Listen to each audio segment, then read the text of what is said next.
Hi, Jude. Good morning. Jude, Yes, Mr. Mark, I can hear you. Good morning, sir. good morning. Isn't that supposed to be like a normal Zoom that we're supposed to use? No, we're using webinar, Mr. Mark. Why? Say that I'm supposed to come one by one to present. Yes, Mr. Mark. And people are already in the as there as participants. People are here already. It's 10 o'clock. Okay, I'm here. What do you want me to do? Mr. Mark, please, you just um, can you call me on normal call Okay, okay, so I'll I call your can? normal call. I'll call your Yeah. normal call.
All right, good morning.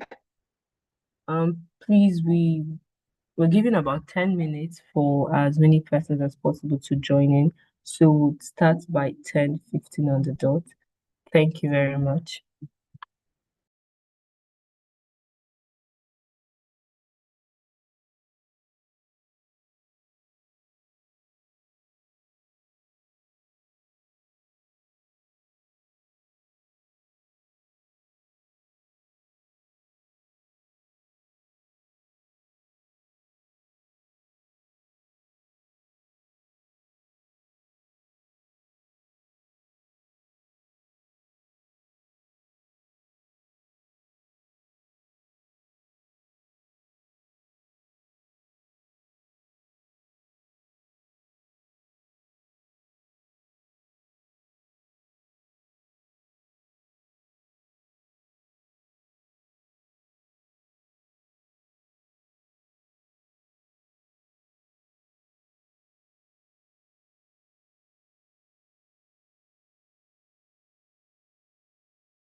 All right, good morning, everyone, and welcome to the 2025 National Entrepreneurs Challenge.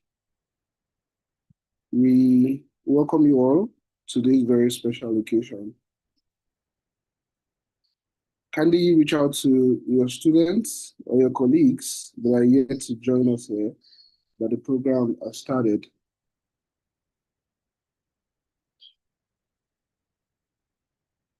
Okay, we can see some comments on the group chat. We can see your names and your institutions. We are glad that you are here with us. We expect more people to join us. So please reach out to your colleagues and your students to join us on this call, as the program is now starting in earnest.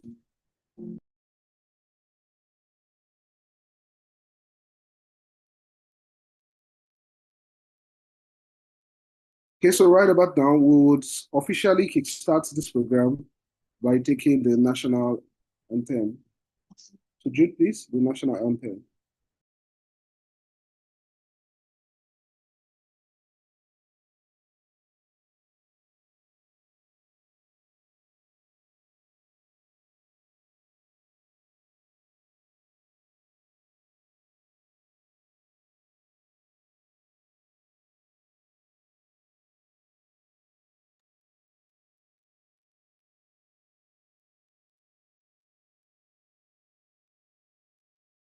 Good morning, all. Please, I want to be sure I'm being heard. So please, if you can hear me, please react with a thumbs up. Oh, fantastic. All right, thank you so much. Great. So please, Jude, the national anthem, let's start officially.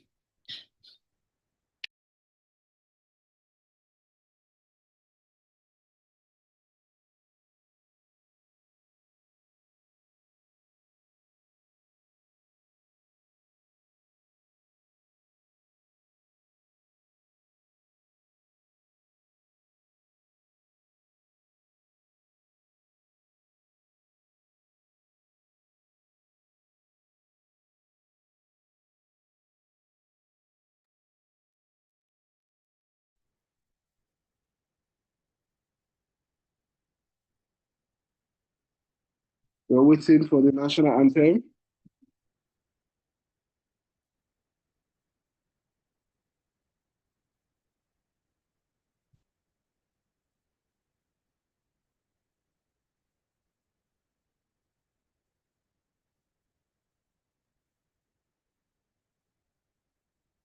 Apologies, I'm sure we're experiencing some technical glitches, but the anthem will be up shortly.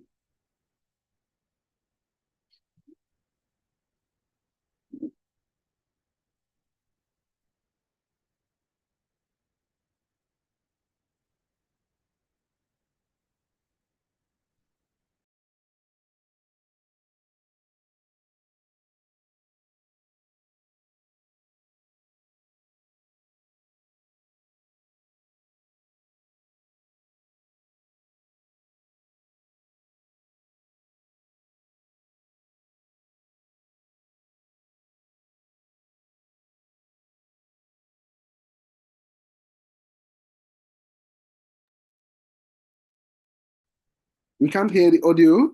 We can't hear no audio yet.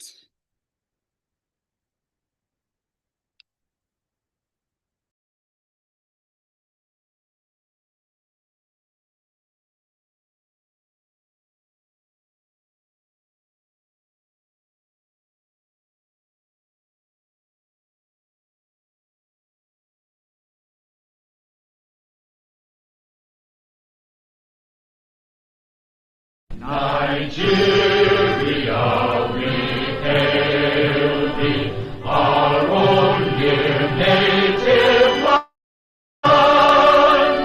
Though tribe and tongue may differ, in brotherhood we stand. Nigerians old and proud to serve our sovereign motherland.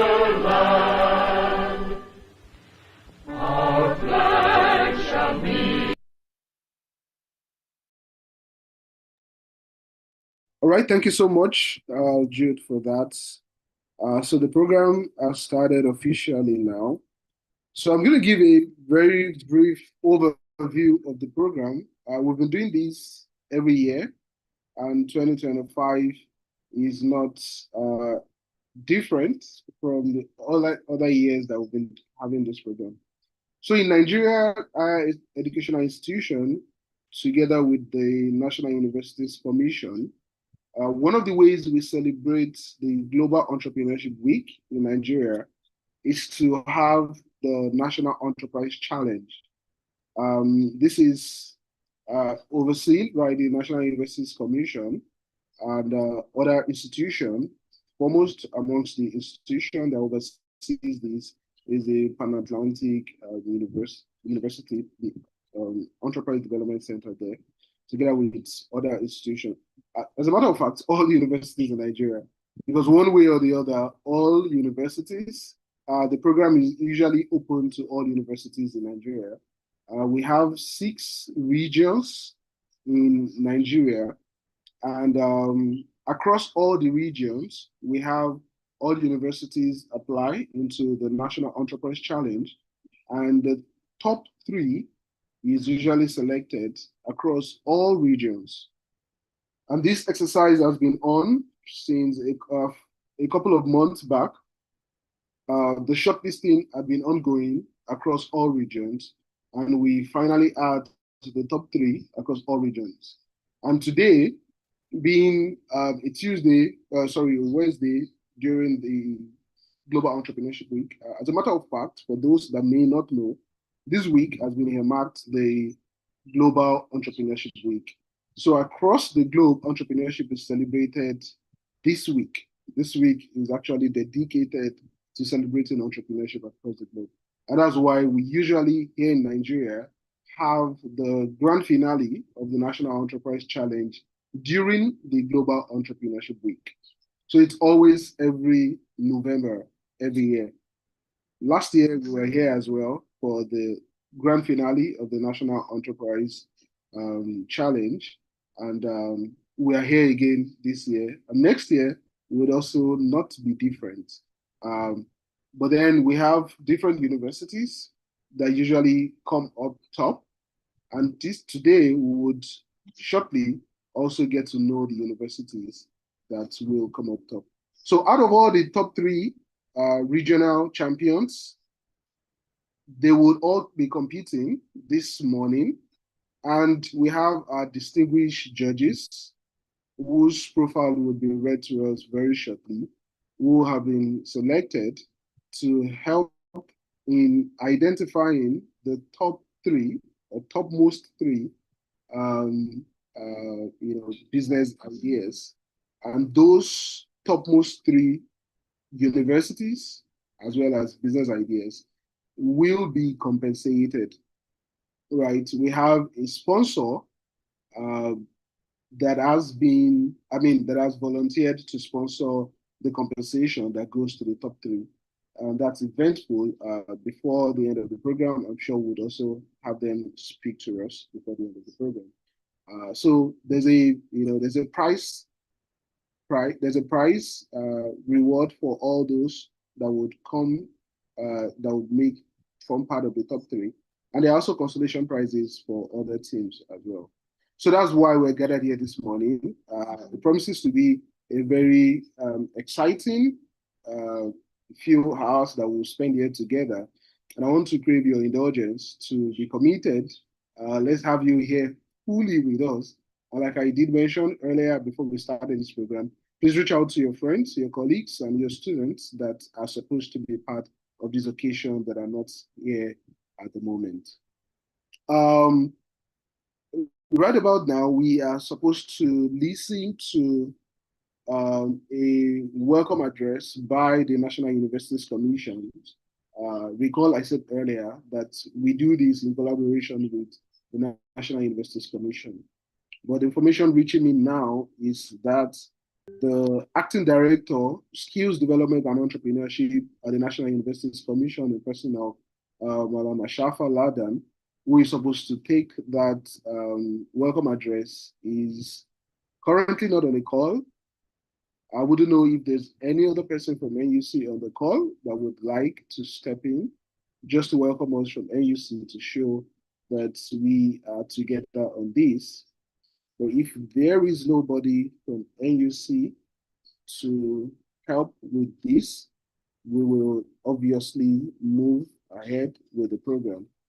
But in case we have anybody from NUC, please do let us know.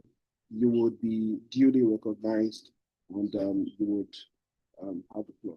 So I want to believe as well that all the teams that will be making their presentations are currently on the call. The EDC team must have been in communication with you all through this journey, and today is going to be the last day for this journey. I'm sure you have been briefed.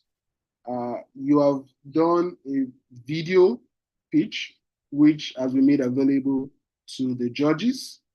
But in addition to the video pitch that you've all pre-recorded before now, you would also be making a live pitch today to the judges, 3 minutes as well. And the judges would take you up after your presentation and questions. So I'm sure the judges perhaps already have some clarifications they want to make from your videos that they've seen before now, and they would like to get such clarification from you. So please, we'll crave the indulgence of all the teams that will be making their presentations today to be available, to be at alert. We hope and pray that there will be no network glitches. We expect that by now you would have gotten the best internet facility wherever you are, so that there will be no interruptions whatsoever. So before we go over to the pitch, to the presentation by the different teams, I would like us to meet our judges, right? For the EDC chairs on the national platform where all EDC directors are, the profile of all the judges have been shared with everyone. But then I'm just going to go through them again now, briefly, so that those on the call who have not been privy to seeing the profile of the judges, not knowing the judges, would have an idea of who they are. Okay, the first person I'm going to be introducing is the CEO and is the CEO of the startup place, and the person of Mr. Mark Onoja. Mark Onoja is a seasoned business development strategist, startup advisor, and enterprise growth consultant with over 10 years of experience helping African MSMEs innovate, grow, and scale. As co-founder and CEO of the startup place, he has supported more than 1,000 businesses through investment readiness, business modeling, and strategic implementation. His advisory and capacity building work spans diverse sectors, including technology, real estate, agriculture, and education, and includes collaborations with organizations such as the EDC, Faith Foundation, GIZ, Google Nigeria, and Facebook Nigeria. Mark is also a certified project management and digital skills professional and an active mentor within Africa's entrepreneurship ecosystem. So thank you so much, Mark, for being here with us this morning. We'll be listening to you as you take on the different teams. The next judge that I would like to introduce is the person of Ebu Ejiride Emelogu. She is the CEO of Dixon and Riggs. Ebu Ejiride Emelogu is a dynamic consultant, educator, and development practitioner committed to advancing Africa through education, career development, youth mentorship, and business consulting. With a global background spanning education, finance, development, and hospitality, she designs transformative programs and leads strategic initiatives across various institutions. As founder and director of projects and partnership at Dixon and Riggs, and faculty mentor at institutions including Pan-Atlantic University and the British Council, Ebu champions youth employability, business capacity building, and international education. She's a certified World Bank trainer who has trained and mentored for organizations such as OX Farm, Nestled, Sweden, Stanford Chartered Bank, and MasterCard Foundation. We're so glad that you're with us this morning, Eben, and I'm sure very shortly we'll be hearing your voice as you take on the different teams. The third judge that I'll be introducing to us this morning is no other person than Aisha Kwaku, and she is the CEO Elevate Our Innovation Space. Aisha Kwaku is a forward-thinking business development consultant, mentor, and tech entrepreneur with 2 decades of experience in ICT, digital transformation, and MSME development. She's the founder of Aisha Kwaku and Associates, and Elevate Our Innovation Space, where she empowers women and youth with digital and entrepreneurial skills. Aisha has supported international development projects with organizations such as the UK FCDO and the MasterCard Foundation, mentoring over 1,000 MSMEs and delivering impactful capacity building initiatives across innovation, market expansion, and business development. Thank you so much, Aisha, for being with us this morning. We are so glad you're here with us. And the final judge that I'll be introducing to us this morning is no other person than Adegboyega Adebajo. And he is the CEO of Amethyst and Ashla Advisory Limited. Adegboyega Adebajo is a highly accomplished financial service executive, corporate strategist, and advisor with over 30 years of experience in investment, banking, corporate finance, and enterprise leadership. He has led major financial institutions and advisory practices, including serving as CEO of the West Atlantic Resource and Equity House and head of investment banking / corporate finance at Diamond Bank. Adegboyega is recognized excuse me, Adegboyega is recognized for his expertise in capital markets, project finance, and strategic advisory, and has built a strong track record of driving high-impact financial solutions and institutional growth across Nigeria's corporate landscape. You all on the call will agree with me that our judges are indeed very seasoned, and they have expertise when it comes to business, finance, startup, and all that. So right about now, we will, without wasting much of our time, because we also like to wrap this up as early as possible, we will now go over. I'm not sure if there's anybody from NUC on the call yet. We would like to take the welcome address from NUC. But if we don't have that yet, we'll go straight to the pitch presentations by the different teams that have made it to the finals of the National Enterprise Challenge 2025. So we have 18 of them in all, and we'll be taking them in this order. We'll take AgroSmart first, then we go next to EcoSmart. After that, we go to Keilani Hair Essentials. Then the fourth will be Pulse and Bean. The fifth will be NHED. So that will be the first 5 that we will take in that order. After that, I'll read the next 5 that we will take as well in the same order. So can we have AgroSmart? So as you've been told, you make your presentation for 3 minutes. You share your slides as well. Then immediately after your presentation, the judges will take you up in about 2 to 3 minutes thereabout. Hopefully, it's just be very specific questions because they've already watched your pitch before, so they've got specific questions for you. So over to you, AgroSmart. Can you please get on board? Yes, sir. Good morning, judges. My name is Muhammad Abdullahi from Federal University of Technology, Babura, Jigawa State, Department of Electrical and Electronics Engineering. My project is titled AgroSmart, IoT powered smart. Can we have your slide, Caleb? Yes, sir. And good morning, everyone. And you also need to turn on your video. So let's see the person presenting. Thank you. Exactly. Thank you so much. Yeah, so please, all those that will be speaking, all the teams, you have to have your videos turned on because we need to see you as you make your presentation. And also get your slides ready because they have to be projected as you're making your presentations as well. So AgroSmart, please turn on your camera and bring up your slide as well.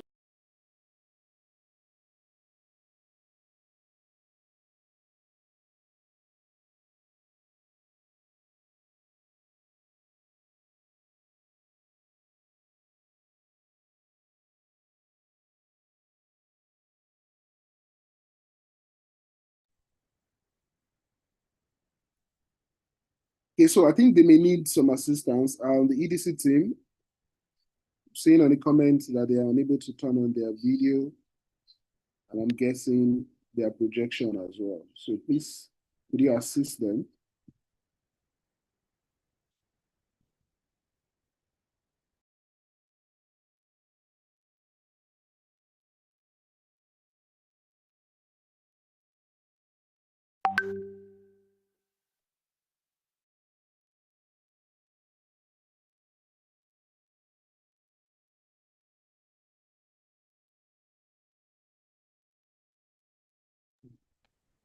All right, so Good morning, ladies. yeah, you've been made co-host. All right, we can see you now. Can you bring up your slide? Jude, can you bring down the slide currently being shared? Okay, sir. All right, fantastic. So AgroSmart, can you share your slide with us now? Okay, sir.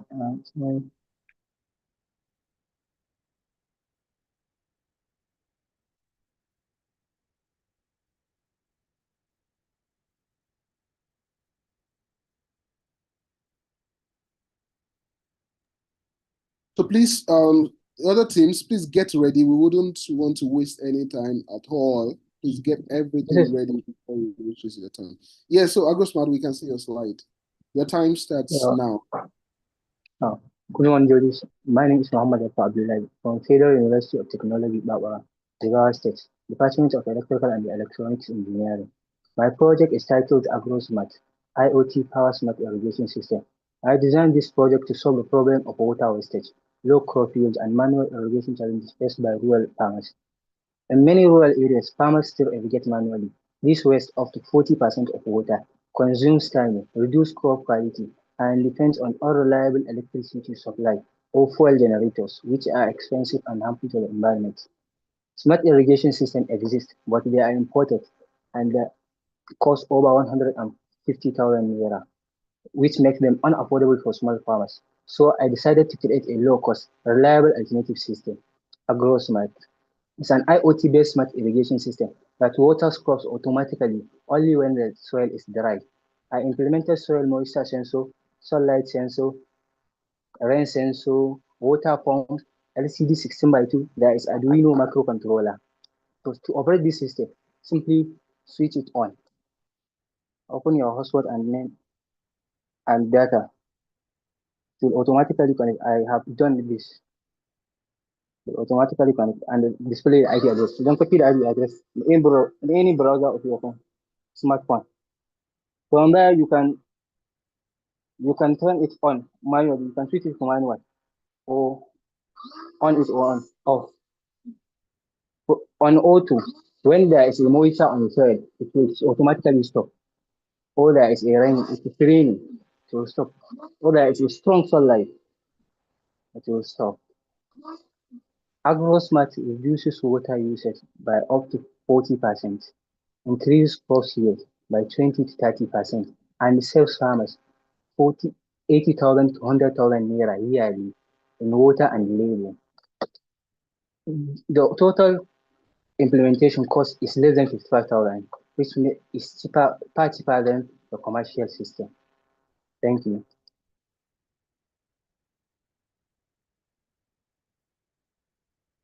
Can you hear me, sir? I've finished. Oh, you're done with your presentation? Your slides didn't move at all. Okay. Thank you very much. Your slide did not move, number one, Mohammed. Can you run us through your financials? Like, we need to know your traction. What have you done since you started? How much have you been able to generate as revenue? Can you answer that question? Yes, sir. The revenue, we are going to generate 20 to 30% revenue. No, you don't understand. You are going to, or you have generated. There are two different statements. We have generated 30% revenue. 30% of what? 10 billion, 100 million, 10 million, 100,000. 100,000. So since your inception, you have just made only 100,000. Yes, sir. We have started this. We did not test it yet.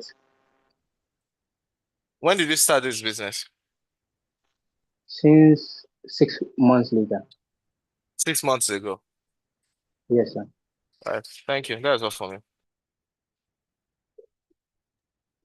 Okay, any other judge with a question for AgroSmart? Okay. Well done. Yeah. Okay, Evan, go ahead. Thanks, Aisha. Well done, Mohammed. My only question is, are you confirming that your project is still on a pilot phase? Is that what you mean, or have you started? We did not test it yet, sir. No. So you've not tested it at all, right? So let's just say you're still building. Is that what you're doing? We have done the building. You've done the building. When do you intend Yes. testing? Can you repeat, sir? Pardon? I did not hear you well. When do you intend testing? You said you haven't tested at all, but you're done building, correct? Yes, sir. Okay. Do you have a plan to test anytime soon? Yes, sir. Yes, ma'am. When is that? It is for irrigation. We are going to test it, I think, few months. 2 months from now. Yes, inshallah. Okay. Thank you, Ibrahim. Thank you, Mohammed. Okay, Mohammed, good morning and well done. This is, I think this will be very valuable considering the comparison that you've done with imported solutions, right? If I heard you correctly, you said the imported ones are about 150,000 naira. Yes, you can sell 80 to 100,000 naira yearly. And yours cost how much to build? Did you say 55 or 85,000? How much did it cost you to build this prototype? Less than 65,000. Less than 65,000 naira. 55,000 naira. 55. Okay, so beautiful. So one of my major questions is that I heard you talking about using the internet, right, to operate your device.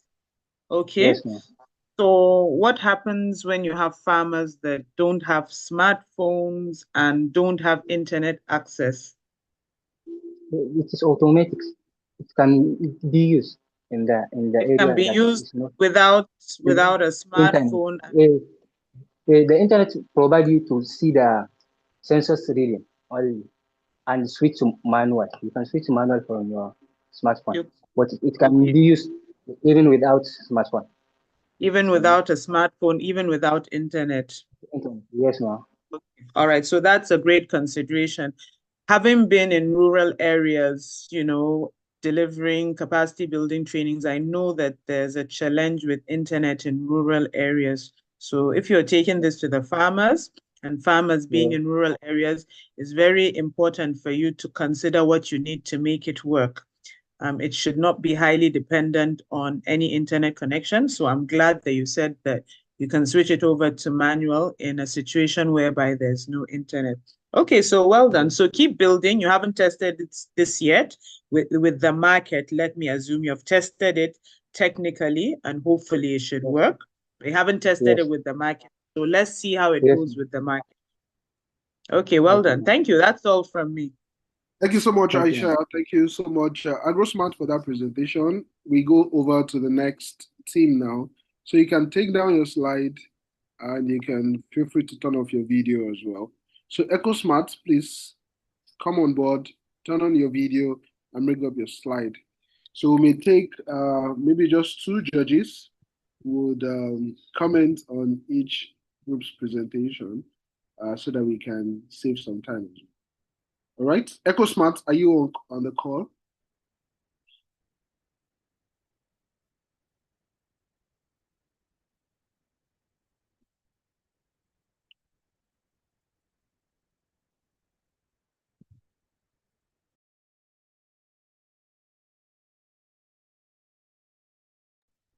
EcoSmart, we can see your video, but you are still muted.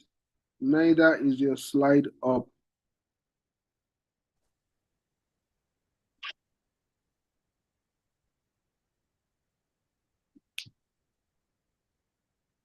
Okay, so we don't want to waste these times when we recognize this. So that's why I said earlier that please, all teams should get everything ready. We don't want to be waiting on a team when you're recognized. EcoSmart, can you talk? I mean, Yes, sir. I'm trying to upload the slide. you don't have a team member? Yes, it's only me. It's one person.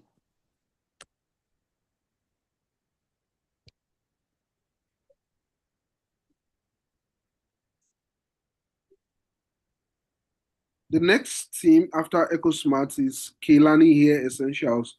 Please make sure your slide is ready to be taken up as well as your video. EcoSmart, if you are not up in another 20 seconds, we may have to take Kehlani and come back to you. We Yes, can't sir. see your, no, we can't see your slide still. You can't see my slide. No, we can't. Okay, let me upload it again.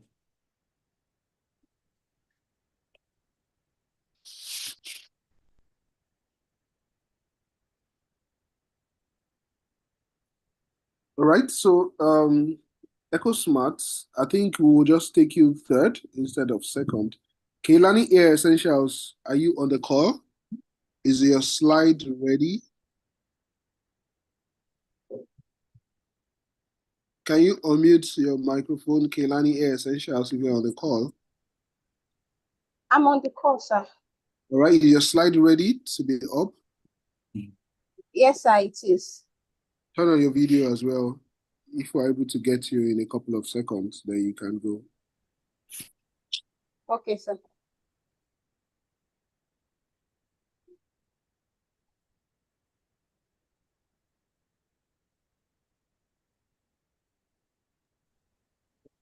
Okay, we can see you now. Waiting for your slide to be up. All right.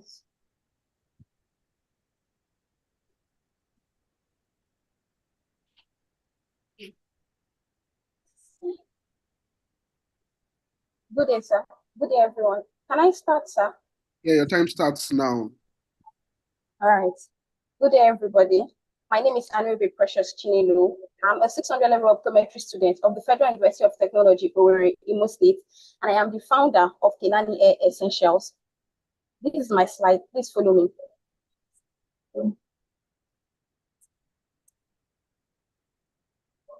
For a long time, I suffered from I battled with severe hair loss. And this greatly affected not just my self-esteem, but also affected my emotion, my confidence, and my general body image satisfaction. I was not okay with the way I was looking. And the series of unpleasant emotions I went through led me into looking for a solution. And this journey bettered Kehlani Hair Essentials. Once again, good day. My name is Anubi Precious Chinelu, and I'm the founder of Kehlani Hair Essentials.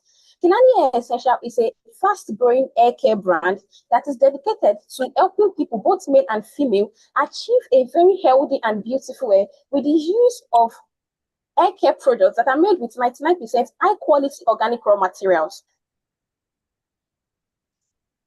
The problem we are solving. Now, from recent survey results that was presented by the National Alopecia Foundation in 2022, it's been proven that the African hair, which is commonly called the type 3 and 4 hair, is the most difficult to manage, highly prone to damage and breakage, and also prone to different hair challenges such as dandruff, stunted growth, receding hairline, not growing, and many more. And this is where we come in, because more than 60% of the respondents that responded to this survey reported and admitted that their hair look affects not just their self-esteem, but their confidence and social lifestyle. And this is where we come in. With the use of hair care products that are made with high-quality organic raw material, we are catering for these diverse hair challenges, such as dandruff, receding hairline, hair discoloration, and many more, while replacing chemical components that are found in commercial air products with safer and gentler alternatives. Also, in this midst, we are thereby boosting self-esteem, confidence, and helping people achieve beautiful air. This is a market analysis. The market analysis, the air care product is a very fast-growing one, and it is projected on growing to 230 billion to from 230 billion to 270 billion naira with a 6 to 10% annually starting from the year 2024 to 2030, which means that it's a very, very productive and lucrative business and a wide one. What we offer. Now, we offer air care products, like I mentioned earlier on. We have our Ayurvedic air oil. We have our leave-in conditioner. Here I have with me. We have our deep conditioner with me. We have our moisturizing air butter. We also not only offer these air products, but we also offer high-end treatment services and personalized consultation services for different customers. This is a sample of visual image of our products available in the market. Our competitors analysis and our traction. In 10 months of doing this business, we've been able to introduce 5 products into the market. We've completed our CAC and SMIDAN registration. We have 2 offline pickup stations. We've collaborated with 2 retailers, 1 local vendor and 1 salon. We've also sold over 350 units of your products. Time is up now. Your time is now up. Thank you so much. So do we have judges? Yeah, please. Okay, good morning. Well done very much. Can you jump to your slide on your numbers? My traction. Yeah, traction. So you have done 1.3 million naira in sales. I have sold 350 products, right? Yes, sir. Good. So what's your ask? What are you asking for? We are requesting for the sum of 1 million naira to fund the expansion of Kilani Essentials. This fund will be used. It will be used for the purchase of raw material, for marketing and advertisement in order to increase brand visibility, for purchase of equipment in order to boost productivity and reduce our cost of production, packaging upgrade, and product development and research in order to bring in more products like as we plan on doing next year. Okay, that's fine. So how many direct employment does your business provide currently? So currently, our permanent team members at this 4 year, we have me as this chief of executive officer, our chief financial officer, our medical consultant, a trichologist, and our business advisor. But we also have 3 part-timers currently that we pay based on. One works doing production, so we pay daily based on how many days production takes, while the other 2 help for distribution, our logistics. So currently we are paying 3 part-timers and 4 team members. And this product is produced by you entirely, right? Yes, sir. Okay, no problem. That will be all for me. Thank you. All right, so one more judge. Any question from any other judge? Otherwise, we'll move on. Trying to save time. All right, so I think that's about it for you, Keilani. Thank you so much for your presentation, Keilani. So you can bring down your slide and turn off your video as well. EcoSmart, are you ready for us now? Otherwise, we go to the 4. That's pause and beam. EcoSmart, are you ready for us? Otherwise, we go to pause and beam. NHED, please get set as well and pause and beam.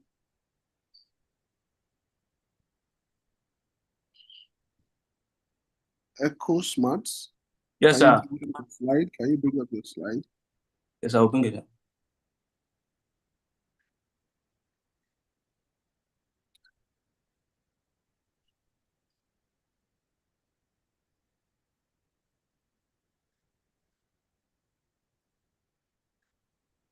EcoSmart, if we don't see your slide in another 15 seconds, we might need to take pause and beam and come back to you again. Okay, sir.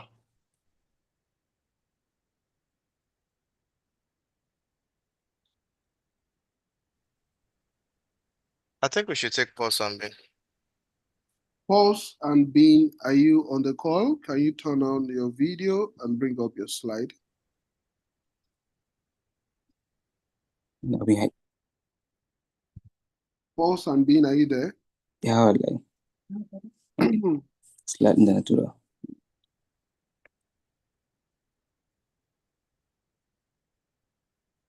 We can't see you, Pulse and Bean.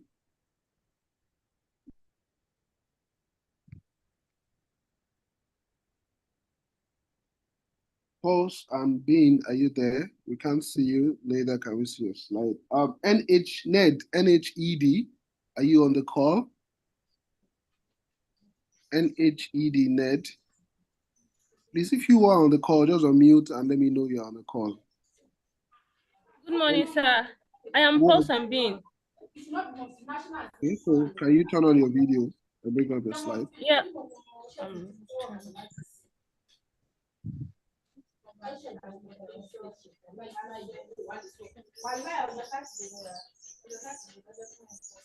We can see your video. Can you bring up your slide now? Okay, sir. All right, I think it's coming up. Fine, we can see your slide now. You've got 3 minutes for your presentation. Your time starts now. All right. Good day, judges. My name is Abigail Inoro, and I am representing Pulse and Bean, which is a sustainable, smart cafe bringing quality coffee, pastries, and student employment opportunities to the University of Abuja. So what is the problem? The university campus lacks a proper cafe culture. There's no affordable, high-quality options. There Sorry, are limited please, choice. MC. I'd like to ask that she asks the people behind her to stop talking. It's a distraction. Okay, sir. Okay, sir.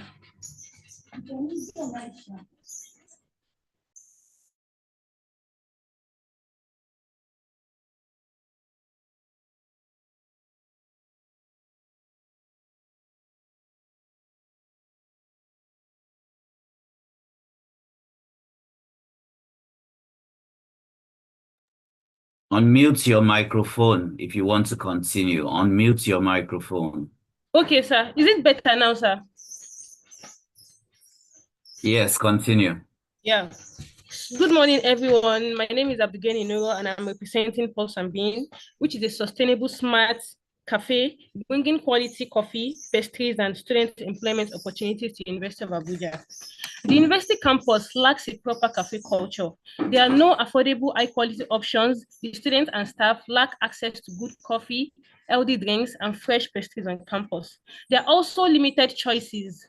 The current alternatives are small kiosks, canteens, or sugary drinks, and there is no dedicated spaces for studying, relaxing, or socializing. Also, there are no on-campus jobs for students, no eco-friendly options, and no tech-enabled conveniences.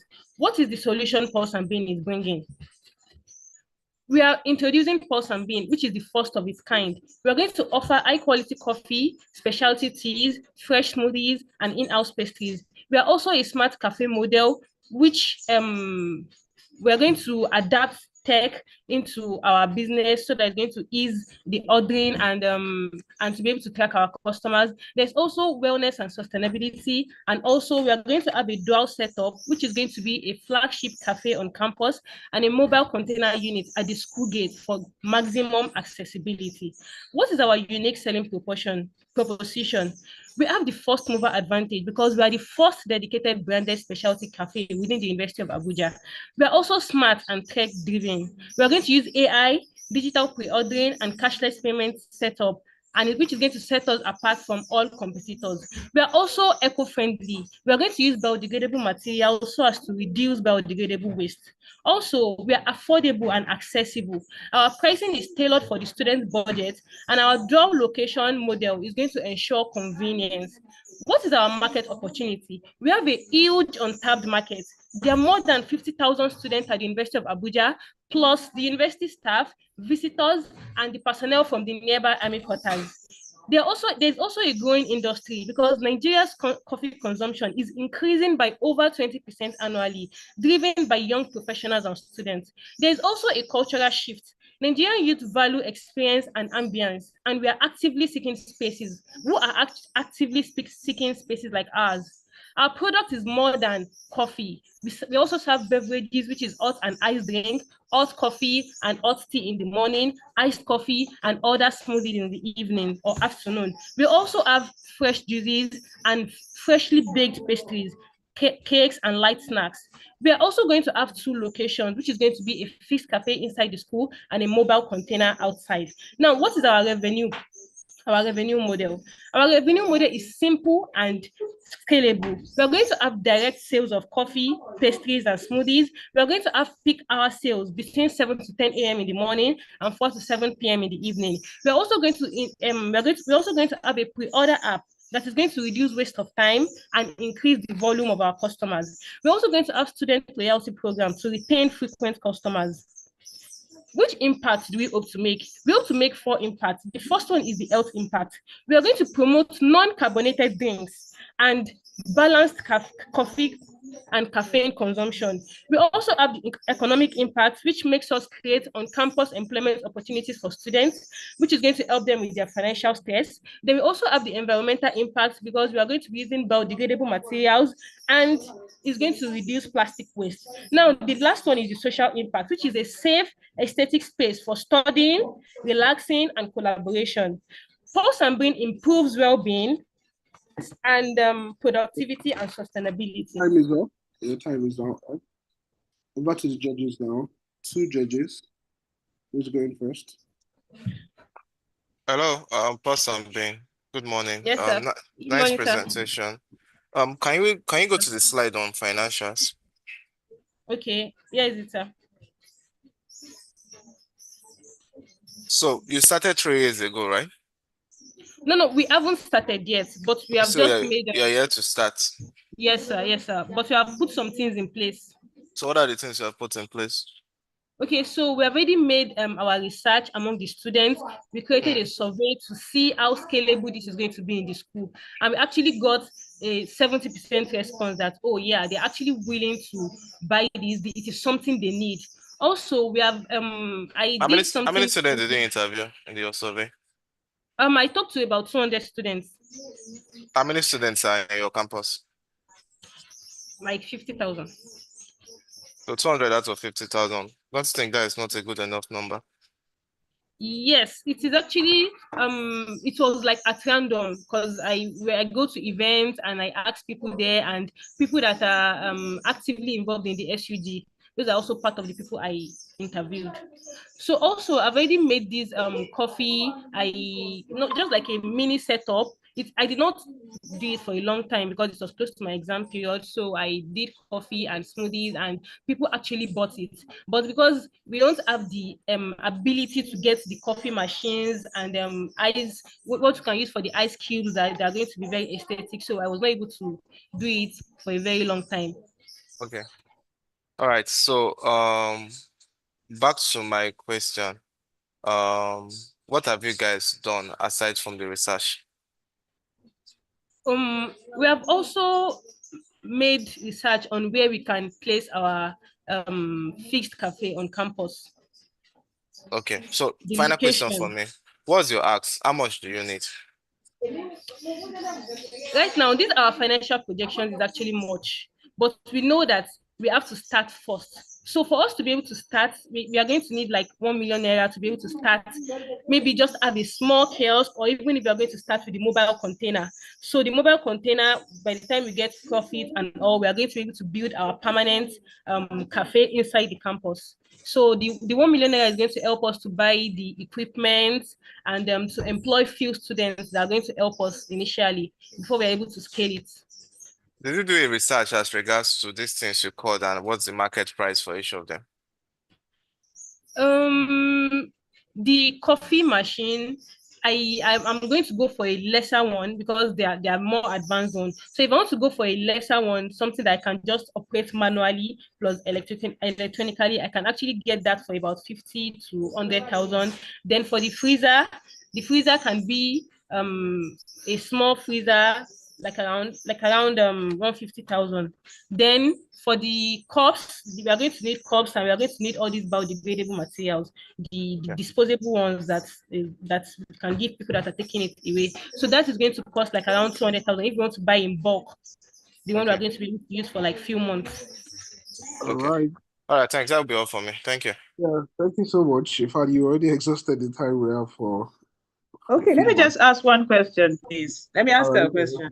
Yeah. Okay, so let me ask, on an average, what is each person going to spend in your cafe? Let's say I come in and I have a cup of coffee and a snack, right? And okay, yes, ma. This is yes. How much is the spend?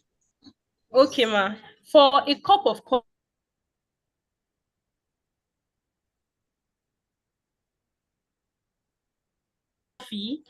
the normal, the smoothie is going to be 1,200. Then for the pastries is going to depend. We have cakes which can be as less as 500, meat pies and sandwiches. All these things are between 500 to 1,500. It depends on the level the person is willing to go. But our standard coffee cup is going to be 1,000 naira. So you're talking about a spend of, let's say, maybe between 2,000 and 3,000 naira per person if they come in to have a cup of coffee and a snack, right?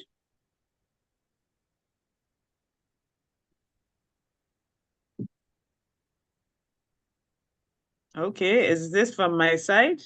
It seems No, what I mean is, yeah, I'm sorry, ma. What I mean is that for a cup of coffee, it is 1,000 naira. So let's assume someone is trying to cut costs and all. They can actually take a cup of coffee or a cup of fresh juice and go for a cake or a meat pie or something, other pastries of 500 naira.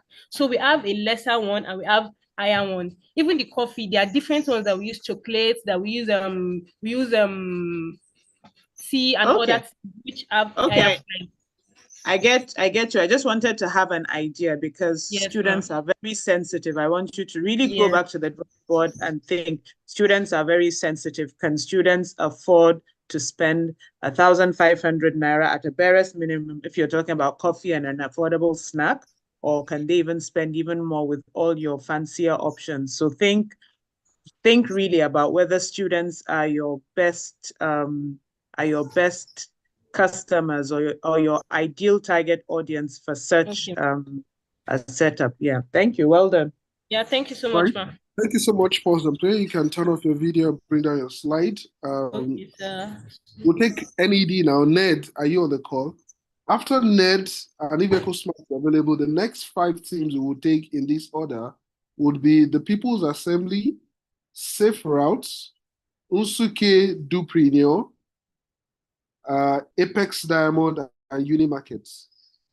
So please, those 5, please get set. Any of you can be recognized at any time. The People's Assembly, Safe Routes, Unsuke Dupreneur, Apex Diamond, and Unimarkets. Do we have NED on the call? As soon as I recognize you, please just talk so that we can know you are there. Or mute your microphone. Ned, are you on the call? Okay, so Ned is not on the call. EcoSmart, should we come back to you or we should just leave? We always have a challenge with you on the call. So can you bring up your slide in 5 seconds? Yes, sir.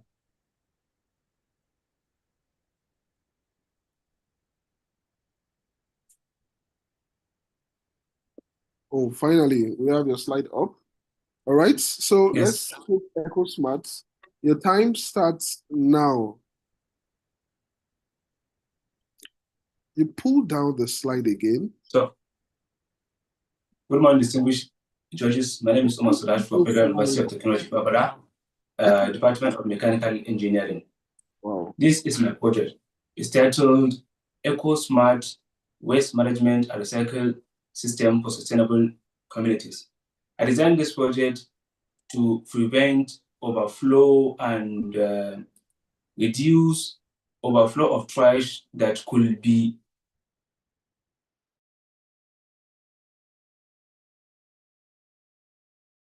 block some drainage, burden, and environmental less pollution. This project is designed, is affordable, is well affordable and reliable, low cost for small communities. And it has some electromagnetic components, which we have. The first one as this display, the sensor, the switch, and we have the servo motor, which help the lid to open and close. How to operate it is you firstly connect your when you switch it on, it will show you smart dustbin. When you show you smart dustbin, you connect your phone, you connect your hotspot, it will show you an IP address. When it connects, you use your hand to use this. Your hand will be close to the sensor as about 5 to 20 seconds. For example, when you move your hand, it will close. When you take it back again, it will open. When you move it, it will close. So a few seconds. It can contain about 20 to 30 liters of waste, which could be more useful for houses, offices, and some classrooms and kitchens. And this also can be useful by the government, which can reduce the fuel consumption by the waste trucks, and the recyclable waste can be sold to the recycling companies, and organic compost can be sold to the farmers. Thank you, sir. All right, thank you very much, EcoQuest.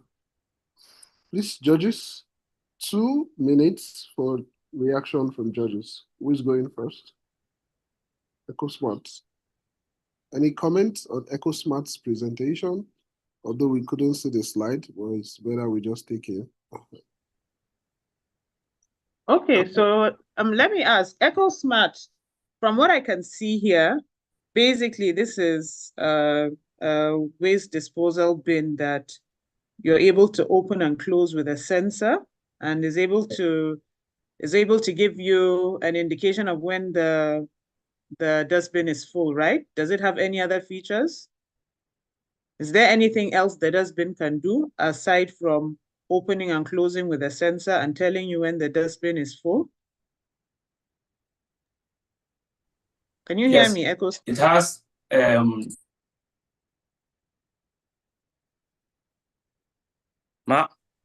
Go ahead. It has a sorry, what is it called? Air sensor and waste sensor that will send the signals to your phone as there is a air contamination. There's a fan inside that will expel that air to the environment, so that it will not make any damage to the. You see, it's over. Okay. All right. Thank you. Thank you, ma'am. All right. Thank you so much, EcoSmart, for your presentation. You can, okay, your slide is not even up. So we can go to the next presenter. You can turn off your video if you don't mind. The next team will be NED, N-H-E-D. Right. NED, are you on the call? Yes, Ned is on the call. Good morning. Good morning. So can you turn on your video and bring up your slide in 10 seconds? Okay.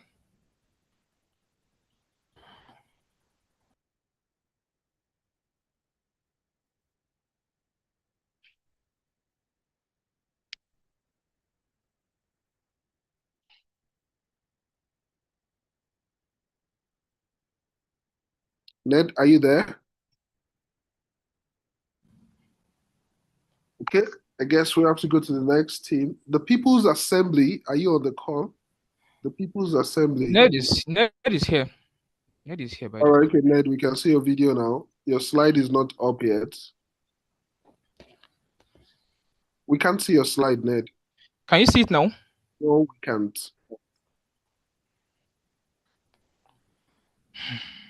Stop sharing, then try and share again. Okay. Can you see it now? It's coming up, don't worry. Okay. All right, we can It's see you fine. now. All right. The time starts now. Okay, good morning. My name is Mohammed Abi Husseini. I'm from Awaka Tafawa Balewa University, Bauchi. So I'm here today to present my project titled the NED Smart Glove. So what is the NED Smart Glove? Basically, the NEC Smart Glove is a wearable smart glove designed to empower individuals with speech impairments by converting hand gestures into audible speech. So, in essence, what this does is that, let's say for an individual who has been born with the ability of not being able to speak, that's people with special needs, or a stroke patient, or a patient of rehabilitation facilities, you can't express yourself verbally, you can't express yourself. So, you need a kind of assistive technology that can help you come out and say what is on your mind or what you want to say. And that's what the NEC Smart Glove is all about, and that's what it's set out to do. The problem now, sign language. I don't know if you've interacted with somebody that is a sign language speaker before. You realize that if you interacted with one or two, you realize that sign language is in case you don't know anyway, sign language is very different. It's very vast. Although there's a general sign language as the American Sign Language, but in Nigeria here we don't use the American Sign Language. We use our kind of broken and pitch down sign language. So there's accented sign language. You need your entire body. You need your entire facial expression, your entire body to speak sign language, to communicate to people who do not understand, who can't speak. So now, what the NED Smart Glove does is to bring the entire sign language vocabulary into your 10 fingers, into your fingers. You don't need your whole body. You don't need American Sign Language. You don't need Nigerian Sign Language. It's to simplify sign language, harmonize it. Now, there's a language barrier. Let's say, for instance, a foreigner comes to this country and he wants to interact in Yoruba, but he cannot speak Yoruba. He doesn't need to hire an interpreter. He doesn't need a phone app that can be laggy or need internet connection. He just needs this glove that has Yoruba language integrated in it, and he can communicate fluently with Nigerians speaking Yoruba. The limitations, you see, there are people who are in hospitals, who are in rehabilitation centers that cannot express themselves, that cannot speak. These are the limitations of the sign language. Then the online factor, the language interpreters we have today, not really sign language, but language interpreters generally have to be online. They have to be in your smartphone. They have to be in an app. They have to carry extra charges, extra features. But sorry, extra caveat. But this sign language, it harmonizes, it simplifies it, and makes it too rugged to use in the Nigerian ecosystem. Then the solution, using technology, love, and community to bridge the gap between communications in Nigeria and beyond. Like I said earlier, if foreigner comes to the country, he can actually communicate fluently with just the sign. And then the impact, we have our direct impact. Now, direct impact in the sense that as a user, as an individual who needs the glove, you are going to use it to communicate with people who you want to talk to freely. Then environmental impact, because the glove is made using electronic waste. We don't buy new products, new components. We just go to the junkyards and then fish for components that we can use and then use it to make the glove. It's reduce the environmental impact of electronic waste in our community. Then the clinical impact, it reduces the time that the patient can use to communicate with the caregiver or the doctor, making the patient more autonomous and more at liberty to communicate fluently. And then also the product. Yes, this is the NEC Smart Glove. It's made in Nigeria by in Nigeria, but not limited to Nigeria. It can be used anywhere in the world, regardless of where you are, who you are, what you're doing. You can use the NEC Smart Glove. It's easy to use. All right, your time is now up. Okay. Over to judges now. 2 minutes for judge reactions. Anyone going first? Okay. Yeah, I'd like to ask. So from what I'm getting from you, you're saying that this glove does not really particularly work on any particular sign language, but is actually converting sign language to speech, right? Yes, yes. Okay, so this is for those that can't speak, or maybe those that are hearing impaired, right? Yes, you're So correct. how does it work? Yeah, if you say it's not using sign language, or do you mean to say that it understands different sign languages? Now, that is one of the key features and our key power with the NEC Smart Glove. It uses its own pseudo sign language. It brings up all the kind of sign language we have in the world, harmonize them into a pseudo sign language that anybody can use. I don't know if you get the concept. We're not going to use, because sign language is difficult, we're going to simplify it and then give it to anyone who can use it. It's simplifying sign language in essence, making it universal instead of the different types of sign languages. Okay, so how is it getting the information from the user? So let's say, for instance, if it's sign language, from the signs that I'm making with my hand, you can say what I'm trying to say, and then you communicate it. So this Yes, time yes. around, you're saying it's not using sign language. How does it know the message that I'm trying to pass across? It uses That's one. Okay. It uses, go ahead. No, let me finish your questions. Okay, then secondly, I'm concerned about how do you keep this clean? How do you wash this? Is this going to be passed across different users? Health concerns or Okay. cleanliness concerns. Yeah. Go Okay, ahead. for how it's converted, it uses sensors. The glove has sensors embedded in them that once triggered, I told you we are limiting the sign language into 10 fingers. So each of the fingers have a combination. Once triggered, they can give out an output. And then for the user concerned, the glove is customizable and bespoke. It's delivered based on order. We are going to ask you to give us the size of your hand. Then we make a glove custom for you. If you want your glove to be girlish or boyish or any color you want, and then also the glove is going to be made waterproof. That what you saw there is just the prototype. It's still in lab, it's still in research, but it has been tested to work. It's going to be made to be waterproof, that you can use it for any day-to-day activity, waterproof, dustproof, shockproof, so that in case you hit something, it won't damage the glove at all. I don't know if I've been able to answer your questions. Well, partially, because I'm still wrapping my head around how you pass the message from 10 fingers and you just know exactly what I want to say and pass around. Since you said even foreigners that come in at that have language barriers. Yes. Okay. Let's put it this way. Let's put it this way. Let's say, for So we instance, have now two you more buy the seconds to glove. respond with you. A few more seconds. So Let's please say, be for very instance, brief. let's say, for instance, you buy the glove. What we do is that we ship out the glove alongside a user manual. The user manual trains the user on the pseudo language. I want you to understand something. We're not using sign language at all. We're using a pseudo language. Do you understand? Okay, now I Do get you you. understand? Thank you. Okay, We have so a I have user to learn manual. a new language. Yeah. Okay, thank But you. I but get on you. the contrary, the language you're learning is easier than sign language. I want you to get this. It's easier than sign language. Okay. All right. Thank you Yes. so much, Ned. Thank you so much. I see a jury's hand raised. Yes, I wanted to ask a question, but I think it's fine. I Thank you can so work much. through with this response to Aisha's question. Yeah. Right, I guess that's much as well. Thank you so much, Ned. Please. Thank you. So the next, are you on the call? Please unmute and say something. Let's know you're on the call. Otherwise, we go to safe routes. The People's Assembly, are you on the call? Yes, good morning. I'm on the call.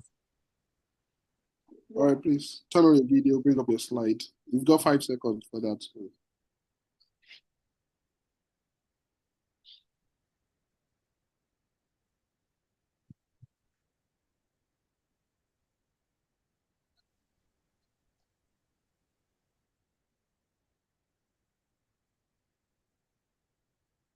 Okay, so we can't see the People's Assembly, neither can we see any slide from them. Is Safe Routes on the call? Yes, I am. Okay, can you please turn on your video, bring up your slide?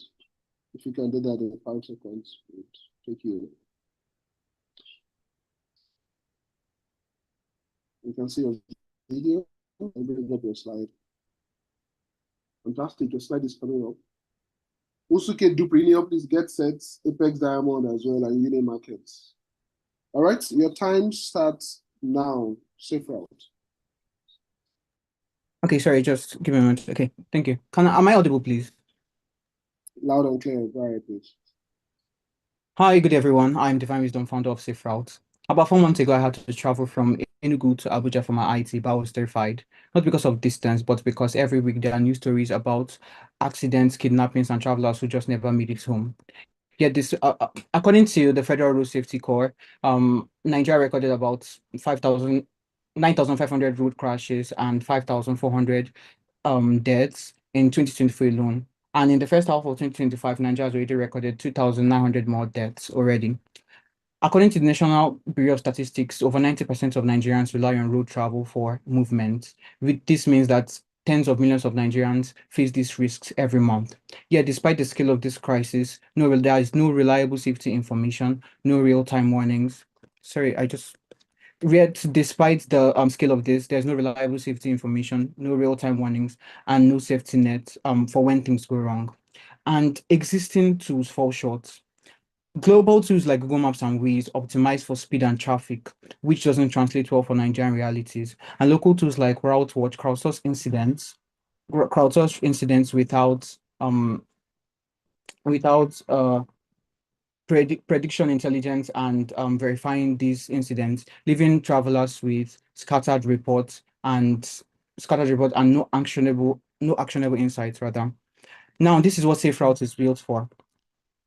SafeRoute is a safety as a service platform that combines real-time route intelligence, trip tracking, and micro insurance to protect travelers before, during, and after every journey.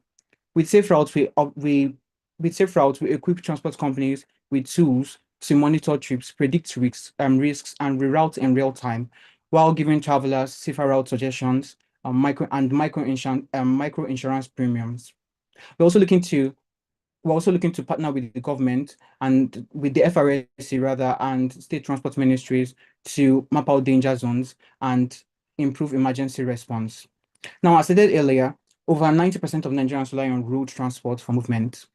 And according to Augusto research in 2023, the road logistics market is worth over 285 billion naira, with the wider market reaching about 10.5 billion US dollars. Now, SafeRoute aims to capture a share of this market through B2B subscriptions and service fees for transport companies that use our tools and dashboards, and micro insurance premiums for travelers, and also safety intelligence for through government partnerships. Now, with even capturing 1% of this market, we predict that we can generate over 120 to 150 million naira in annual revenue. We combine that with 40 to 60 million naira from micro insurance coverage for travelers. Now, to highlight the brilliant minds behind SafeRoute. SafeRoute is put together by a 5-member technical team of All right, the time is now up. The time is now up. Over to the judges. Okay. 2 minutes for reaction from the judges. Who's going first? All right, well done, SafeRoute. Can you go back to your financials?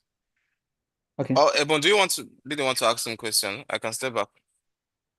No, Sorry? Mark, go ahead. Mine is different, but go ahead with your Okay. finance. All right, so when did you start SafeRoute? So we have built an early version. We started around around August. Yes, we started around August to build a very early version with simulated data, and we have been able to prove that this can actually be done and can scale.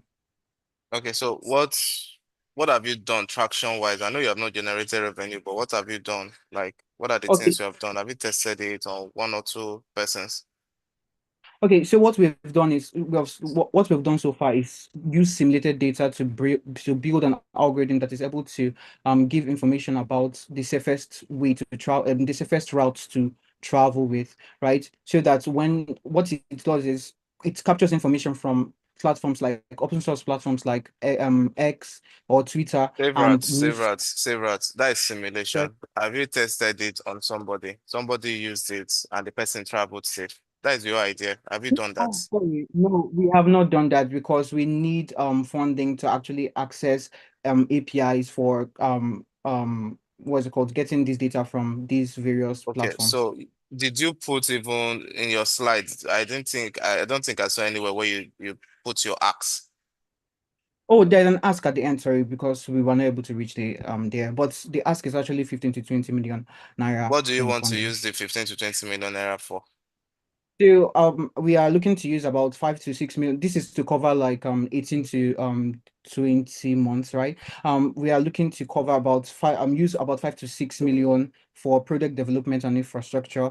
This is like server cost, telemetry, infrastructure, and other things. Also looking to use about 4 to 6 million, that's around 20 to 30% to access for government integration and data access, and also integrating with the FRSC and other verified emergency responders. or first responders rather. Then we also have technical and talent hiring that should cost around 3 to 4 million. Go to market and business acquisition, 2 million to 3 million again, and then operational costs of around 1 to 2 million.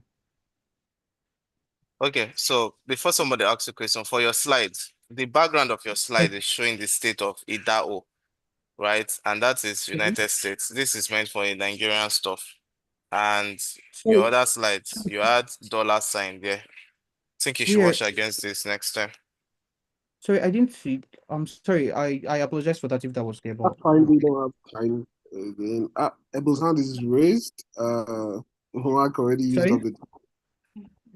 Ebel, I see your hand raised, but Mark already used up the time for judges. Okay, if you can go briefly. If yours is very, very fast. Who is your target audience? Okay, our target audience are organized transport companies. Then followed by everyday travelers and government. But we're also looking to have government partnerships with people like the Federal Road Safety Corps and the state transport ministries. So anyway, it's yours. Your product is very internet consuming, isn't it? It's very data driven. So you have to have internet to use it. It's very data driven. Yeah. Okay. Thank you. Thank you so much for that. Thank you so much. Good presentation. Thank you. The People's Assembly, are you able to bring up or we go to safe turn off your bring down your slide.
There. Okay.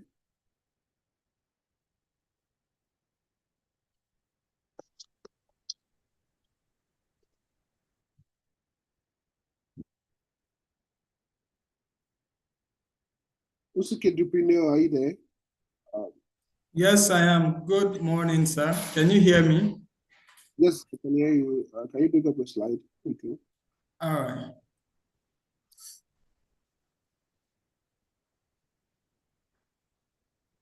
Apex Diamond, please get set, and Uni Market.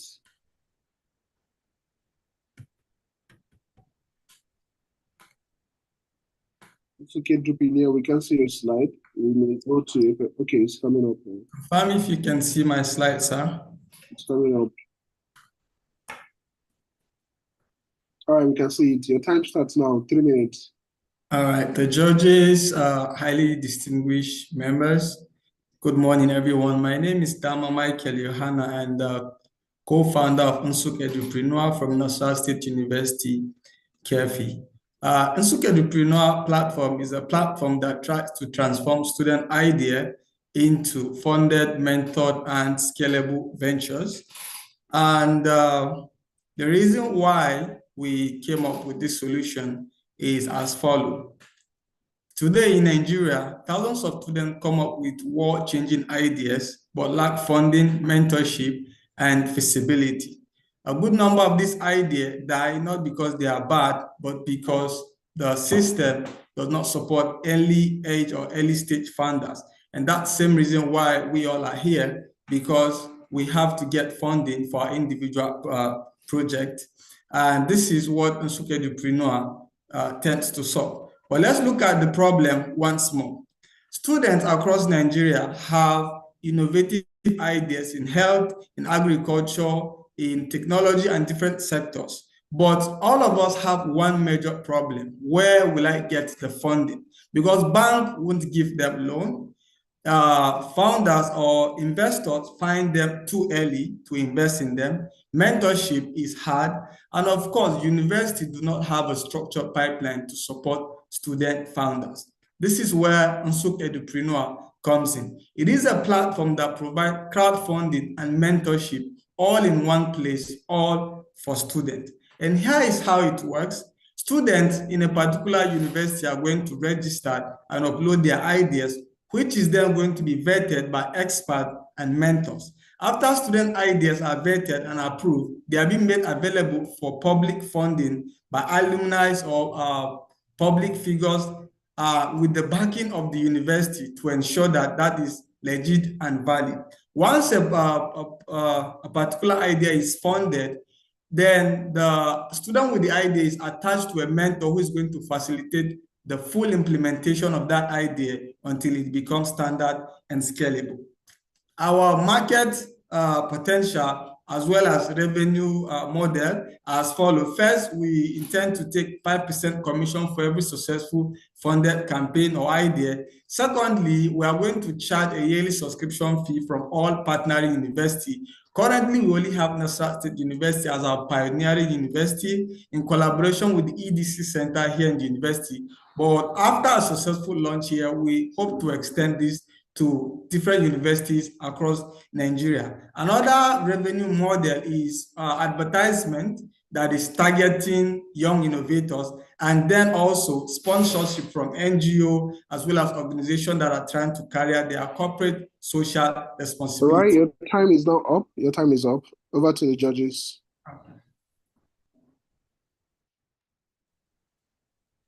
Hi, good morning. Good morning. Nice idea, right? And so, entrepreneur. So, few questions for you. Number one, when did you get started with this? About 3 months ago as a final year project. Okay, so what have you done so far since you started? Okay, as part of the development strategy during the project level, I carried out research, particularly from students of computer science and students of entrepreneurship department. From students of computer science, we have a total of 4,000 students currently, and we were able to share Google Form with access to over 1,000 students. And from the Department of Entrepreneurship, we're only able to get about 600 students to take our survey. Okay, so because of time, you have just only done survey, right? No. This link right on the screen is actually will take you to the platform, so you could have a live view of what we have available right now. So, are you like doing transaction on the platform already? Okay, we carried out a test transaction after registering about 1,000 students. The transaction was just a test using Flutter Web API, so it was not a live transaction, but just to ensure that everything was working fine. And we're ready to go into production. So, what's your ask? How much are you asking for? Or what do you want to use it for? Okay, first, our target is to get around 2 million naira.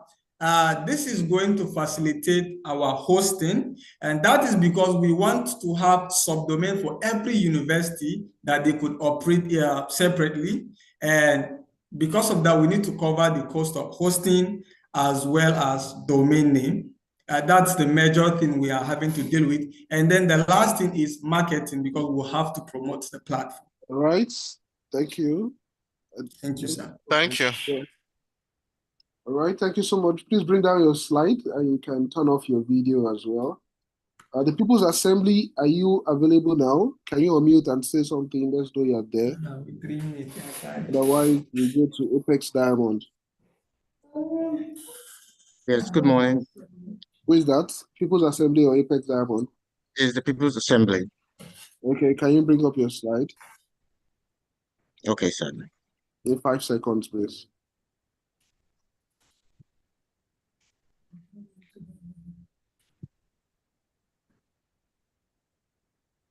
Everyone should come and tell us please for All right, your time starts now. Good morning. My name is Godwin Kalayo. Good morning, distinguished judges. I am a South-South finalist and I'm from Ignatius Ajuri University of Education. My project that I'm presenting is the People's Assembly, a civic tech platform that turns ordinary Nigerians into active participants in governance using features like games and debates, rewards, and real policy simulation engagements. So the problem that we figured that we needed to address was the problem of low civic participation and misinformation in the Nigerian economy between the youths and the governance. So young people don't tend to attend civic uh, civic participation. They don't have civic participation in governance because there's no connection. And based on statistics from Afrobarometer in 2022, it said only about 26% of Nigerians understand how bills become law in the legislative arm of government. And 7 in 10 Nigerians feel like their voice doesn't matter in governance. And also, I did a little statistical analysis and I found out that not me actually, I did research and I found from BBC Africa and Polling Night reports in 2022 that 60% of youth get political information from social media where misinformation is spread faster. And that is causing a disconnect from governance between the youth and the government. So the solution that we came up with was we figured that because of the new system and the new generation, we found that engagement was a better way to allow people to get access to this information. So the People Assembly is a gamified civic engagement platform that turns governance into an interactive experience where on the platform, users can raise issues about their surroundings, their community, and them as a person. They can vote on bills that are in the National Assembly, just to get a feel on how it feels to be a part of it. And these votes that they do is also accumulated besides the actual votes from the National Assembly, which we scrape from their website. They also convert the issues that they raise into a structured debate where they can engage with each other on the positive and the negative aspect of this issue. They also learn NSXP, that's experience points, while they take actions on the platform where they participate, like they engage in commenting on some certain bills, they engage in participating in simulations. And we also have weekly quizzes that keeps them engaged in understanding how governance works in Nigeria. The impact that we have now, because what currently the platform is in a prototype stage and is live on the internet. So we have users that are online and they enjoy the use of the platform. They vote on the bills that are available on the platform. They participate in raising of issues and structured debates. And we have a simulation that allows users to get an access to understanding their representatives in the National Assembly. They can get an opportunity to role play debates and legislative sessions in the Assembly Simulator, and they can get an understanding of their constitution through an interactive scenario and quizzes. All right, your time is up. Thank you so much, the People's Assembly. Over to the judges now. I see jury's hand raised earlier. Okay, Ebo, please, you can go ahead. The People Assembly, I think that's a great idea. I'm excited about how engaging this can be for the youth. But what is the revenue model? Could you go back to the revenue model slide, please? Okay, so walk us through it. How do you intend making money? So partnerships, giving brands. The original idea is we decided to develop this platform to be free for citizens so that the youths can really get the best part of the engagement. But in order for us to revenue to keep the platform running and growing, we created a system whereby we create a civic intelligence where we accumulate this data from the participation of citizens and youths in the platform. And we provide that group of data to institutions like NGOs, civic organizations, government agencies, and schools so that they can be able to understand the direction of the youth's mindset and impact in the governance in Nigeria. So we also have situations where we'll partner with some companies like telecommunications and brands to sponsor quizzes and rewards to get more engagement of the youth in the platform. So Okay. basically, it So is free for citizens, and we sell the data to these organizations for, revenue models. got it. So do you work alone for now, or do you have a team? I have a small team at the moment, ma'am. Right. And what is the biggest risk in what you're about to do? What is your Well, biggest? our biggest risk that we have at the moment is political apathy, because you know that when it comes to this kind of data, it's easily manipulated, and because I believe that crowd data can sometimes be wrong if I'm not outstepping my boundaries. So I feel I'm like happy you mentioned that, but how do you intend curtailing that? Because you're right with your risk, but how do you intend curtailing? we would work with verified models. We would try to work with verified platforms that provide data that are verifiable and correct. Have you started having traction? Do you have people Yes, already ma'am. subscribed to your We platform? How have many? we've been online for about a year, but since we are running a prototype stage, most of our users are just test phase. So we have a very small amount of users, but we hope to expand with the support from this grant. How do you intend creating awareness of this? How do you intend letting youth know about what you're doing? Thank you for that question, ma'am. The idea we have in mind is we hope to use digital marketing as a model to reach out to youths, because now the world is moving into a digital space whereby most of the people you find are online. So if we set this digital market with the plans that we have put in place, we should be able to reach more students and youths faster. Thank you. I think you have a great idea. Go back to the drawing board, but I think you have a great idea. Well done. Thank you, ma'am. God bless. Thank you so much. Your time is now up, so you can bring down your slide and turn off your video if you don't mind. The next team would be Apex Diamond, after which we'll take Uni Market. Apex Diamond, can you say something? Let's be sure you're there. Greetings, good day. All Good right, every- fine. See you. Can up your slide in 5 seconds. Okay. Uni Market, please get set. All right. You have 3 minutes. Your time starts now. Okay. Apex Diamond is an educational initiative, educational technology initiative focused on revolutionizing how school system work across all stakeholders in the education system, like the parents, the lecturers, the students, and the admins of schools. So Apex Diamond is an all-in-one customizable school management and digital learning platform that connects students, parents, and we aim to scalable for universities, colleges, secondary schools, startups, educational institutions in Africa and beyond. So we aim to cover from paying fees to checking results, from hostel allocations to digital libraries. Everything is connected and accessible anytime, anywhere. So as you can see, this is the prototype screen design here. So the idea started during my IT, 6 months IT. I started reflecting on issues I faced here in school and other students might face, and I faced during my earlier stages in school, like in my primary school and secondary schools. The delay in receipts, payments, and confusion in payments, then delay in accessing results and poor communication between parents and the school admins, that are the school lecturers, and so. I'm into Flutter for mobile development, but due to my having been fluent in Flutter, I designed this prototype with Figma to convey the ideas I've born.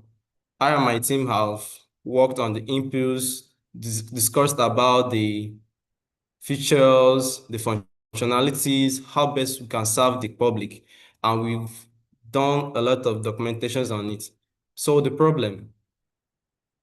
I've mentioned few of them: delayed results and course registration chaos, poor communication with lecturers and parents, no unified platform for academic life. Because there are already existing systems like this, like the school portal we all know. But school portal is not as advanced as this. You only have to use a website or a laptop or to access it. But this is an app idea that each individual can just download on their phone, the stakeholders across universities and any other user, and simply use it at their phone anytime, anywhere.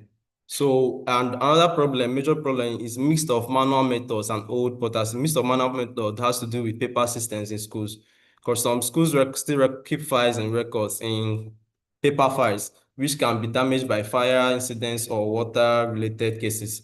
So the solutions we are offering is students cannot pay fee through the app easily, and their parents can now keep track of their fee payments, delayed payments, so that their children will be chased out of school due to fee late payments. Lecturers can upload materials, take attendance, and record grades easily, so that the students, on the other hand, can get their results faster. So administrators can manage records, finances, and operations from a single dashboard with an offline mode, and we have offline mode too for materials and videos, contents, and learning contents. And we also plan to include Epic Smart. Epic Smart will now be like a integrated digital system for marketing, and people can buy textbooks from there, buy offices, then we can set up buy computers from there. So that's the whole idea. Our target audience are, All right. sorry, Your time is up now. Thank you the so much. students, Thank lecturers, you. staff, school admins. All right, over to you, judges. Yes, Emily, your hand is raised. Please go ahead. Well done, Apex Diamond. I hope I pronounced that well. Diamond. Diamond. Diamond. Thank Vision you. of diamond and mind. And mind. Well done. Thank you. I love education. That's why this appeals to me. But well done. I think this is a good idea. So I love the fact that you're integrating a lot of things all in one. And you said something about having existing portals right now that you can only access Yes. through laptops, right? I Yes. agree, because there are quite a few. But integrating all these things and in understanding your target market, especially parents, school admin, I'm not sure how the app would really satisfy that need. If you ask, I'm not saying it's not a good idea. It's good, it's very smart. But the point is, would your own target audience be able to get that satisfaction they're looking for? Because you're adding a lot of things to one platform. It's quite a lot. Finance, admin, sponsorships, ad Okay. placement. Tell us about that. How flexible is it? Okay. The team I plan to work on development with will have to integrate the admin section into the school system so they can access it or manage it through their laptops. So the admins is on the other part. Then as a parent, you can use a unique ID generated by your student in the school to log in, to link the account so that you can see maybe their results and few things you need to see as parents, and maybe school updates and announcements. So I think this serves both the students well and the lecturer. And there will be marketplace integrations for people in the hostel and stuff, so that students can also earn from the system and support themselves in schools. What is your unique selling point? I hear you, but what is your value proposition? Okay. No, tell me, what makes you stand out? Okay, we stand out based on our competitive advantage is, sorry, let me find the slide. Okay, one connected ecosystem. You don't need fragmented system, checking results in school portals, coming to school to do other stuff. You can do all in one platform. Then cross-platform, you can access on laptop, phones, and tablets, because Flutter is meant for developing apps for cross-platforms, any type of device. Then customizable and scalable. Schools can now ask for a customized version for their schools. You understand? we can from the same code base create a customized version for maybe University of Port Harcourt and put their own features there, like features they would like to be implemented there, and they can be pay for licensing, B2B licensing. Who are So your competitors? Do you know your competitors? Do you yes, know ma'am. them? We have EduTerms. Which line? Sorry. I think you should We have look. EduTerms, Google Classroom, and many other platforms. But EduTerm is very cool, but it's not fully an educational system. Then Google Classroom is just for the classroom. We have other online platforms like Udemy, but these are just for online courses. But this is specifically school system management, school and You have management a lot of system. school system management. You do have a lot. I think you should go back to look at your competition because everything you have listed already exists in one platforms. It might not be 100%, but at least 80% of what you have mentioned exists already. So go back and check your competition. But well done in improving the systems. Thank you so much, Apex Diamond. Thank you so much for that presentation. You can bring down your slide now and turn off your video. Uni Markets will take you now, after which we take the next round of 5, and that will be Bla Echo, SAOT, Multi-Factor School Pickup, Plan 10 Novelty, and EcoShell Solutions. So please, all of you that I mentioned just now, please be very alert because any of you can go first. Do we have Uni Markets on the call? Please bring down your. All right, thanks. Uni Market. Oh, great. Can you say something? And let's see you. Hello, everyone. Hope you can hear me. No, not so audible. Okay, sorry. Can you hear me? Yeah, better now. You have 3 minutes. Your time starts now. All right, so I'm Freddie Joshua from Igbenidi University, Okada, Edo State, and I'm the founder of Unimarket, and this is my co-founder, Obosa Omorege. So Unimarket basically is an online e-commerce platform where students buy and sell products easily, right? So we embedded an escrow system, right? So whenever a buyer buys a product, the money is held in our escrow system, right? So the seller doesn't receive their funds immediately until the buyer confirms that they received their product. Then the seller now gets their money and they can withdraw at any time. So basically, it's an online e-commerce platform where you can come there, sign up as a buyer, you can buy a product, you can sign up as a seller, you go through our verification process, you get approved as a seller, then you start selling your products. It could be any product on the campus. So it could be your shoe, it could be your bags or anything, right? It's just like, as students, we are students, right? So we know how it works in a university where I want to buy, let's say I want to buy a shoe. I go up and down looking for a vendor that sells a shoe. But instead, you can just come to Unimarket and, search for shoes and all that. So we have an AI, because the world is migrating into AI, artificial intelligence. So we embedded AI into it. So like now, if you want to search for shoes, right, you have to search for, okay, let's say I want to search for a red shoe. I can search for a red shoe. The AI automatically brings products that are shoes and are red, right? So, and also the AI now, imagine you come into the website and you don't know how it works. You can just search, oh, how can I buy a product? How can I sell? How can I earn better? How can I do this and do that? So the AI basically does all those things for us. Thank you. So you can actually check on it right now. You can go on your internet and search for unimarket.com.ng because we are currently live and we've made a lot of progress. All right. Thank you very much, Unimarket. Over to you, judges. Hello, Unimarkets. Good morning. Yeah, good My morning, name is sir. Mark Panoga. First and first, well done. Right. I think sometimes last year or 2 years ago, at a panel section like this when I think one of you came to pitch, and I've seen the improvement you have done on your site. So well done. But you didn't share with us your financials, you didn't tell us tractions, you didn't tell Okay. us what's your ask. Okay, currently, for the finances, we are currently actually on over 200 users. We launched last 2 weeks, right? And we are currently about 200 and something users right now. So we have a revenue of more than 150,000 naira because 150 of the people are actually sellers. and a seller pays 1,000 naira fee per month, right? So they pay a fee to be able to sell on the platform. So we are actually planning to increase it, but based on our marketing analysis, right?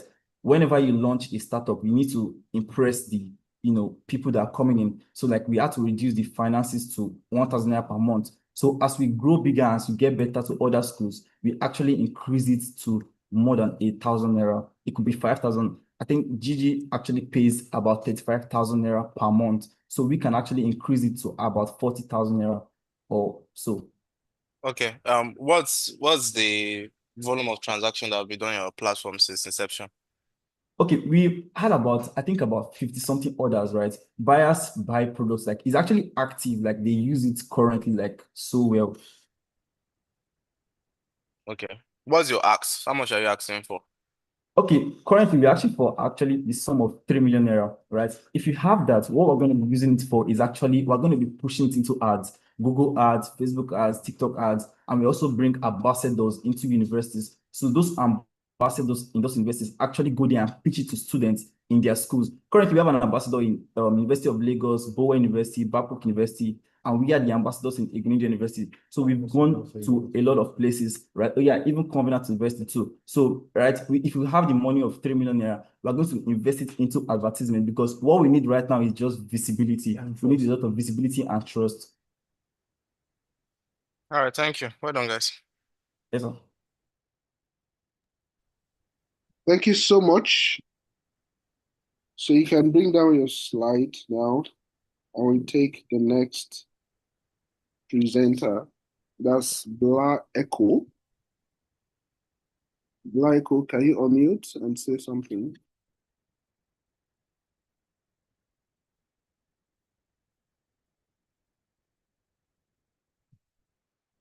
About SAOT South, can we have you?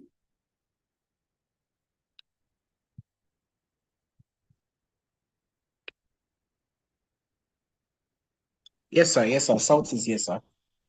All right. Good morning. Good afternoon. Turn on your video. So, I will be sharing my screen now on my other device, because the microphone of my system is not working presently. Turn So on I'll your be video. sharing. Turn on your video and just let us see us. All right. So please confirm you can see my video. Please confirm you can see my video, please. Yes, we can see your video, but we can't see no All right. slide. So I'll be sharing my screen now.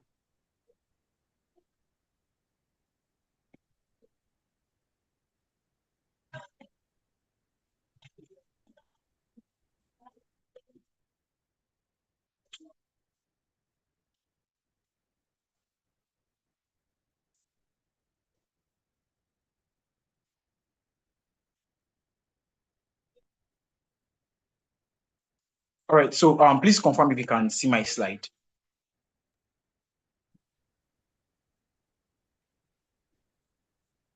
Yeah, go ahead. It will come out. All right. All right.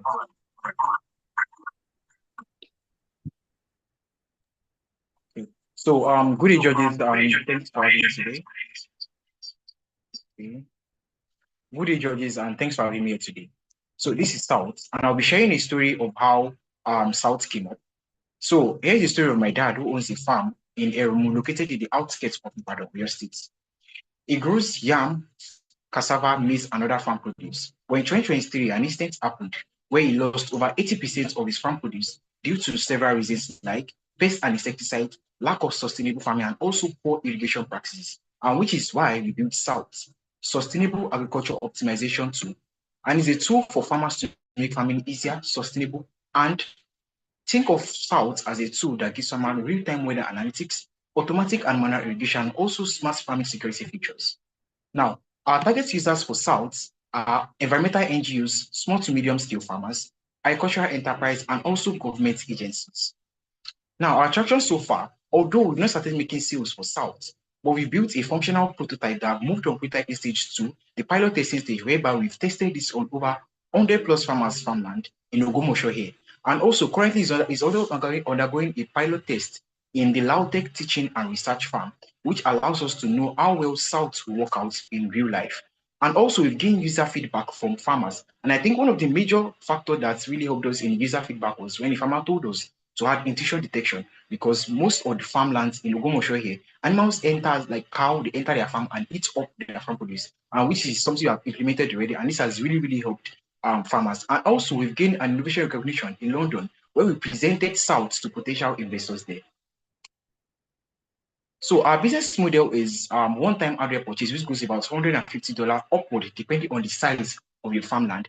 Secondly is the monthly / yearly subscription. You will pay about $1,500 per month, depending on the features. And also service and maintenance, where you pay an actual amount for annual maintenance, sensor calibration, and also replacement of parts.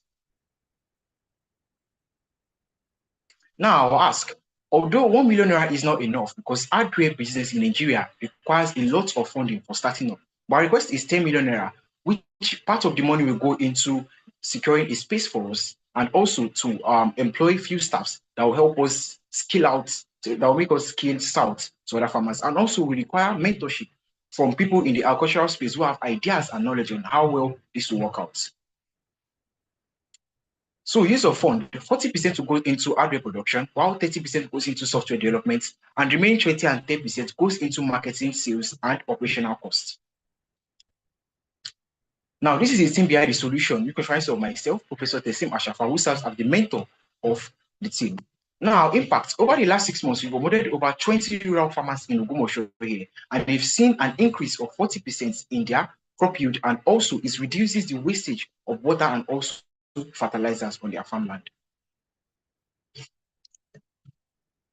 Now, the scalability of South. Now, although we've done a pilot testing, but we plan to scale out South on the farmlands for agricultural students, because we have departments of agriculture here in Lautech, where we want students in Lautech also to make use of this South in their projects. And also in the next 5 years, we plan to have scale out in lots of states in Nigeria for smallholder farmers.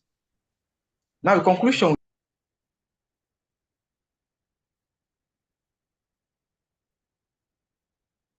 right. So judges, over to you now.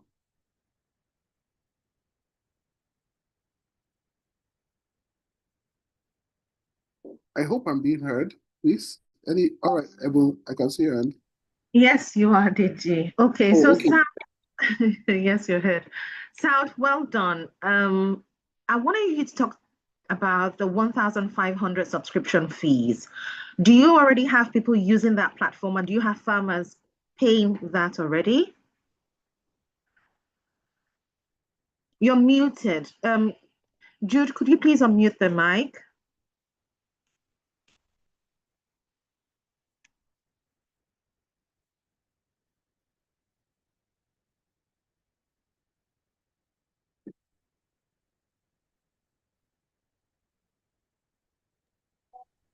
South, please unmute your microphone. You have been asked to unmute.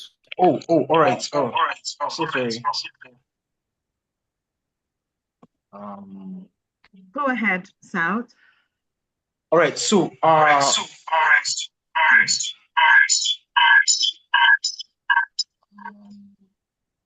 Stop sharing your screen so you can use. For the 1,500 subscription, farmers only have to pay for 1,000 subscription because of the special features, because some farmers requires special data analytics, such as, because we give them real-time weather analytics, some require data on the weather insights on their farmland. So the 1,000 subscription give them access to that.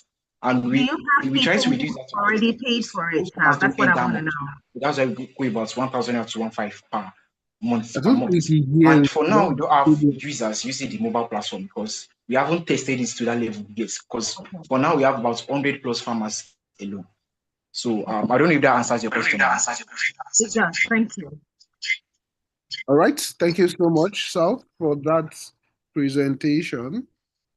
You can bring down your slide now and turn off your video. Okay, so the next group is that Black, what's the name again? DLA for funding local. DLA, yeah, are you there? Yes, sir. Yes, I am, sir. All Just a right, minute. your I audio want is not so sharp. We can see you. I think your slide is coming up as well, but your audio is not so sharp. Yeah, we can see the Oh, slide now. You have 3 all right. minutes. Your time start now. My audio audible enough? A little better. Please proceed. All right.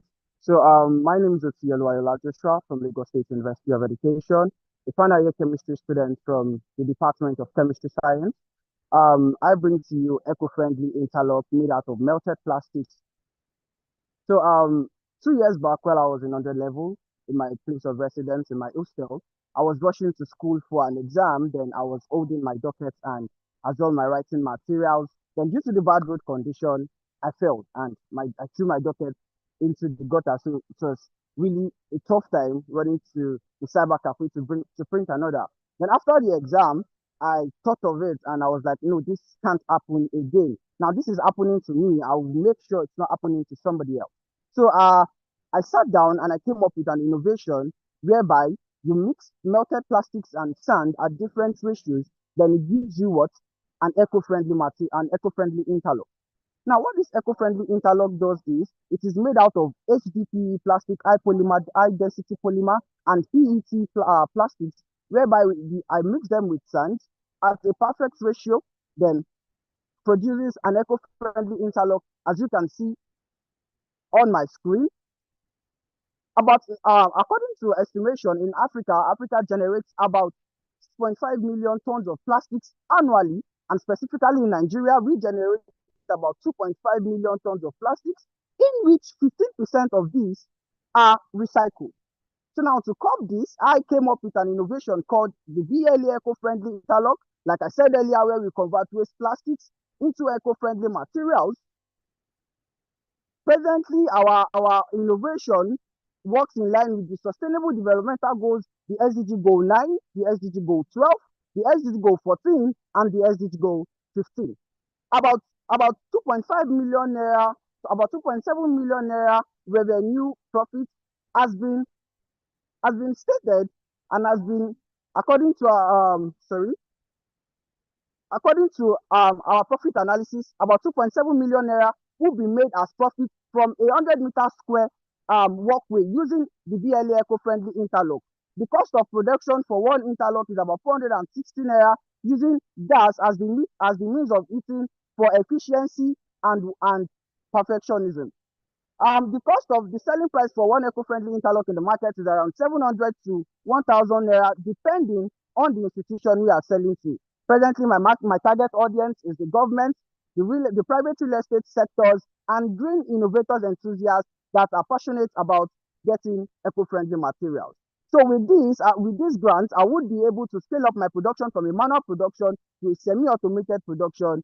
Thank you, and together we could make the world a better place. All right, thank you. Thank you for your presentation. So a few questions for you. Number one, can you go to your slide on finance? Okay.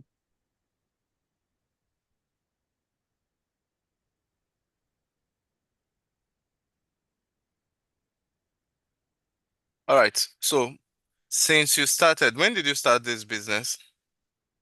All right, I have not started. I only made a prototype, which I took it to the Lagos State Material Testing Laboratory, and the test has been done, which it passed the test. It has a maximum load efficiency of about 23.9 megapascal, which surpasses the cemented interlock that we have. Okay, fine. So did you do like a market survey for construction Yes, sir. supervisors and so? Okay. Yes, How sir. many did you interview? How many persons did you interview? Although I won't call it an interview because he is an elderly person, I spoke to the ambassador for ECOWAS, the sixth region of Nigeria as it speaks presently.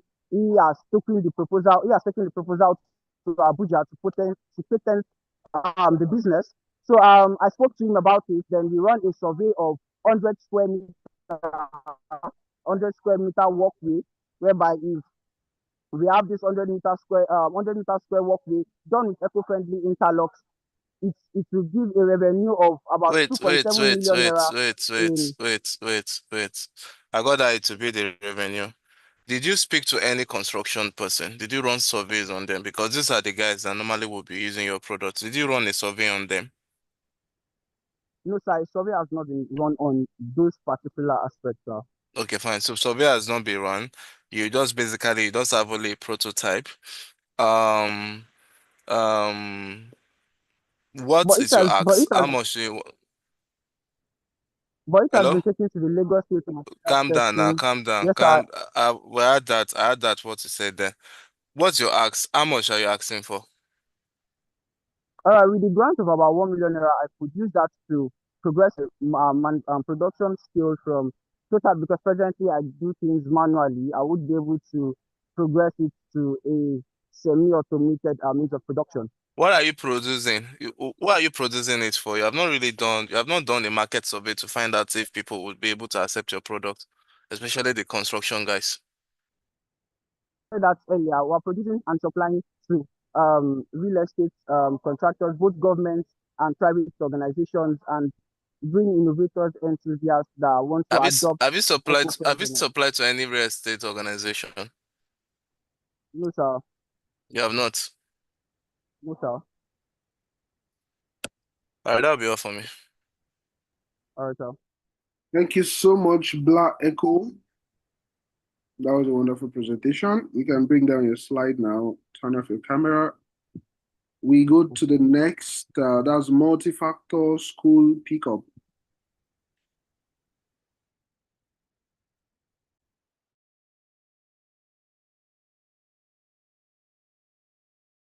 School plantain novelty, Echo Shell Solutions, Beacon Aromatics, Solar Peer 360, and finally TechSolve in that order. So multi-factor school pickup, we can see your slide, we can see your video, your time starts now. Yes, good day, everyone. I am Ijomani from the Department of Computer Science, Ignatius Ajuri University of Education, Rivers State, from South Zone. My innovative business idea is multi-factor school pickup intelligence. This is a secure multi-factor authentication and tracking system for early childhood and primary school pickup safety. Every day across Nigeria, incidents of child abduction happens. And this is because this also often happens during pickup hours, raising security concern among parents and school management. And from my feasibility study, it shows that 90% of schools still rely on manual locks, verbal confirmation, and familiarity. These are all prone to errors and impersonation.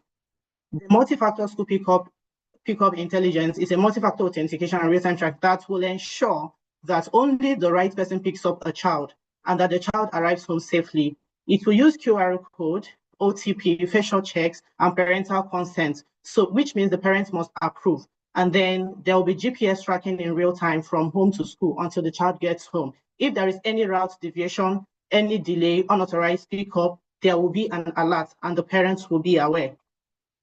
This is how it will work. The pickup person arrives at the gate and generates a unique QR code. This QR code will be generated every day, which makes it unique. The school security scans, pickup person gets OTP, and the school security verifies this OTP. After that, the approval request is sent to the parent. The parent approves instantly, and then the tracking starts. I already mentioned that if there are changes, an alert is sent immediately. When the child reaches home, the system closes, and the trip is stores a report. So every day the trip stores a report.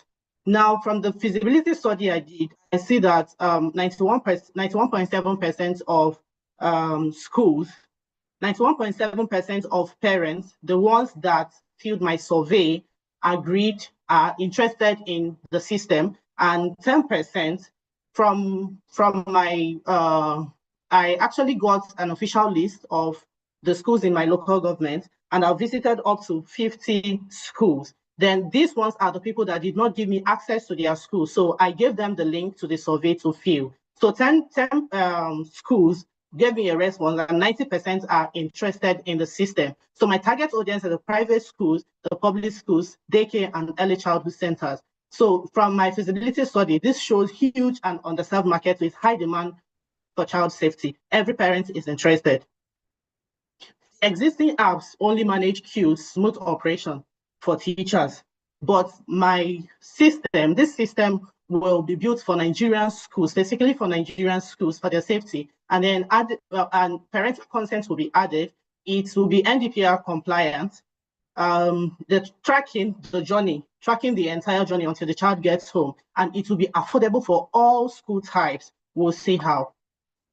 So here is the SWOT analysis. It will be locally built, but what one of the threats noted is the copycat competitors. We all know that once it comes up, some people will start to, mimic the system. And then data connectivity, which I have made a research about that. When there is data connectivity network challenge, there will be a small chip that will override that.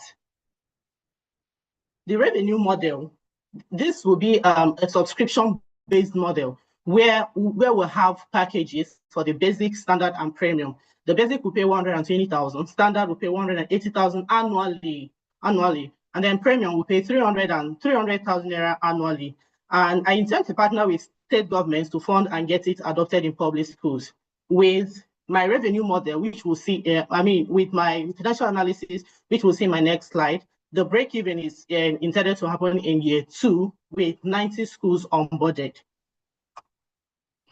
This is a deployment cost, and I need a total of 7,760,000 naira to develop and start up. And here is the financial, the revenue and profit projection for 5 years. Here, the break-even will happen in the second year.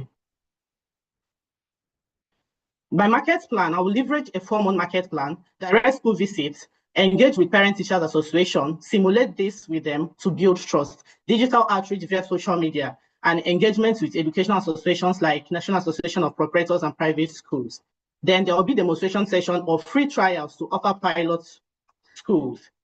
My traction so far, I have conducted feasibility studies, collected schools and parents' positive feedback showing interest and acceptance in this technology. I've also designed the system architecture, the textual system architecture, which will be used to develop the prototype, and a 4-month market plan. I am now ready to build the prototype and pilot it into schools. With the funding. Thank you so much. Your time is now up. Aisha, we can see your hand. Please go first. Okay, so well done. So my first concern is in terms of timing. How is this process going to add or reduce from pickup time? You're talking about generating a QR code every day, and then an OTP, which must be received by the parent and also confirmed before the child can be picked up. So I want you to really pay close attention to timing. What is this process going to take? In a school with, let's say, 500 students, and you have to do that for 500 students, what's the time implication? And then in a situation whereby parents are busy, of course, very often parents are busy. That's why they assign somebody to pick up their children. So what happens if they're not able to confirm with the OTP code, right? Then lastly, I saw that you're charging the schools. I didn't see all your revenue projection. But do the parents also pay a fee for using this, or you're just paying a one-time, or you're just charging a one-time fee and monthly fees to the school, and the school is taking up the fees, right? So I'm asking fees. Is it only the schools that are paying the fees? Do the parents pay anything? Secondly, what happens if the parent does not confirm your OTP? Third, in terms of timing, what is the implication of this? Yeah. Okay, thank you for the question. I'll start with the timing. This is supposed to happen between 5 to 10 minutes. The parents have their dashboard where they will edit the pickoff person. Assuming I am the parent and I already registered a pickoff person, and the person is not available at that time, the parents will be wherever they are and edit from their dashboard the pickoff person, and the person gets there, generates the QR code. Once it is pickup time from 1 p.m., the app activates. So there is a unique QR code on the person's app, the pickup person's app, whom the parents have added to the dashboard. I don't know if you're getting that. So from the pickup time, the unique QR code is already there. So once they get to the gate, the security scans this QR code. Now this OTP is not sent to the parents. It is sent to the pickup person. Because while the parents is adding this pickup person on their dashboard, they enter the phone number, add the details, even their photos, because there will also be facial checks. That is why it is multi-factor. There will also be facial checks. So the OTP goes to the person present. Now, once the OTP is verified, that is when the parents will get an approval on their own app just to click approve. So it is very fast, and all this will happen in real time. Now, going to the schools for the payment, the subscription base, having a meeting with the PTA is just to demonstrate and for them to see and build trust, for them to see how it is. It is the schools who will pay. It's either they ask the parents, they include it in the PTA levy, but the school will just pay yearly subscription of 120,000. That is for the basic, and the features are limited to the subscription, to the payments. All right.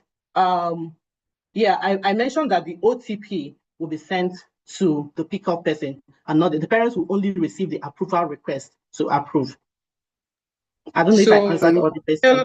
Still back to my point, parent must approve before that child moves, right? Okay, yes. Now, a situation where the parent is not able to approve, the school admin can override from their own end, can override. And of course, they may call, the parents might be busy, and maybe a simple phone call, but this is for safety, so the parents must approve, and they will consent to it during enrollment of each term. Okay, Okay, so I want you to think around that. Think around that. Yeah. Okay. Sorry, MC, can I ask that a question? So two questions for me. Nice idea. Have you built the have you built the platform? No, I've only conceptualized it, and I have a 4-month plan for it. So with the grants, I'll build the prototype and then test in 2 schools. Okay. So based on what Aisha was asking you, right? I think you need to streamline your process, because this approval from this, approval from this, approval from that, it may be a long process. So when you build it, actually, a lot of these things will change when you hit the market. Do you understand? Yeah. Yes, sir. Yeah. All right, but it's well. Thank you. Well done. Thank you. Yeah, thank you, sir. Mark. Thank you for the factor school pickup. That's very beautiful. You can bring down your slide now, turn off your video. Plan 10 Thank you, sir. novelty. Can you put up your slide and turn on your video? Hello, good afternoon. Can you hear me? Yes, we can hear you, but we can't see you yet. All right. All right, we can see Good you. afternoon, Can you bring up everybody. your- I'm pleased Yeah, to your be in slide. this context. I Your have an slide. issue with my slide. It's not opening, but I can share a file that has some vital information that if you need. How What do you mean it's feasible not is that? opening? What do you mean it's not opening? It's not open. It's telling me unsupported file. I just discovered this issue just a few moments ago. I don't know what challenge No, you it can is. work on it actually. We can take the other teams while you work on that. Pardon? You can Pardon? work on that. The other teams while you work on that. We can take you last if you may. But kind of work on the slide. Okay. Let me try. Go Let me and try. Thank you. rework on your slides. We'll call you back, and let's take other persons. Echo It's Shell okay. Solutions. Echo Shell Solutions. Are you on the call? Otherwise, we'll take Beacon Aromatics. Yes. Which of you? Which of you? Who is that? Yes, Hello, I'm please on say the something. Who are you? Who are you, please?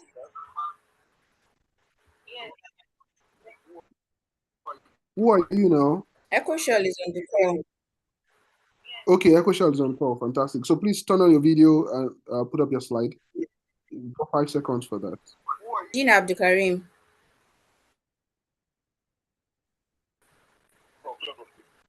We can see your video. Yes, I don't know if you can see I my don't know if screen. you can I'm hear using my me. laptop and my phone. So My phone and my Do you know what? Stop my sharing. phone. Wait. Stop sharing. Okay, you can see your screen. You can see your screen now. So your time starts now, 12:29. 3 minutes.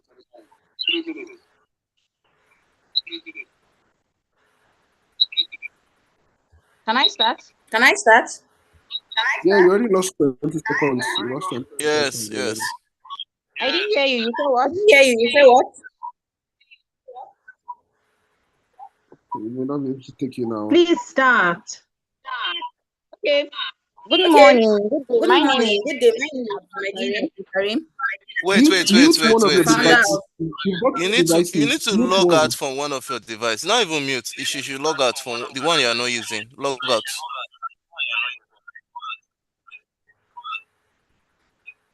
I'm using my Can you say laptop for something the now? sharing. Yeah. All right, go ahead now. It's fine now. It's fine now. Go ahead.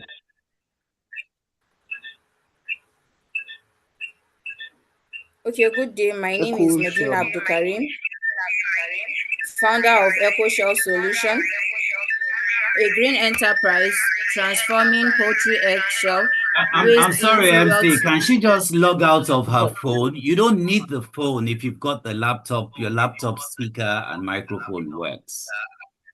So just stay with that because we're getting the echo. Okay, let me Just log out of the phone. okay, let me leave the meeting on my phone. Okay, can you see my slide, please? Yeah, Well, please we go can ahead see now. your slides. Start presenting, please. You have taken time. I don't know if you can see my slide. We Yes, can your see slide it. is To Okay, visible present. sorry. and your audio is good. Good day. My name is Medina Abdikarim, the founder of EcoShell Solution, a green enterprise transforming poultry eggshell waste into wealth and opportunity for women and youth. In Nigeria, over 150,000 tons of eggshells are wasted annually, either burnt or dumped, and causing pollution and odor in our environment. At the same time, farmers struggle with high cost of fertilizers, high input cost, and youth unemployment. EcoShells is upcycling eggshells into calciums, fertilizer, and livestock feed supplements, which is sustainable products that improve soil health, boost farm productivities, and beyond production, we also empower women, youth through digital and field-based training, equipped them with starter kits, access to an online marketplace where they sell their processed products directly to the buyer, and also seller also has access to the buyer and also seller. Our revenue model is very simple and scalable. Product sell, we sell our calciums, that's the eggshell powder, also training and give starter kits. The fee for certificates to beneficiary, a marketplace commission, that's the buyer has a commission on our platform, the seller also have a commissions that they give on the platform. Also, in few months, we've been able to train 50 plus women and youth. We've partners with 2 poultry farms to get eggshells from there. We've also diverted over 1,000 kilograms of waste to eggshell powder. Our goals for the next 24 months is to scale to 5 states, at least to be able to train also more than 1,000 beneficiaries and generate over 30 million in community income. This our eggshell calcium has been used in farms, especially in Gombe, to grow maize and also beans. To achieve this, we are seeking for a sum of 5 million naira to set up local processing micro center, expand our digital platform, and also to develop new training kits that reach rural areas. At EcoShare Solution, we are not just recycling waste. We are creating jobs, protecting the planet, that's waste to wealth, building a circular economy that empower people and restore our environment. Together, we can turn waste into wealth and build a greener and more inclusive Nigeria. Thank you. Thank you so much, Echo Shell. Over to you now, judges. Hello, okay, Chef. Can you go to your slide on well done anyway. Can you go to your slide on financials? Okay. You need to scroll to the slide on financials. I'm trying to do, sorry. Okay, yeah. You mean, yeah, our funding acts? Yeah, no. Let's look at what you have done traction wise with money before you go to your funding acts. Okay, traction. We've been able to train 50 plus women and youths. That's our infield and through WhatsApp practically. Mm-hmm. Okay, we get also partner with 2 poultry farm. We also get eggshells from hotels, restaurants, and also people that bake cakes. we've partnered with them to get eggshells from them. How much do you need?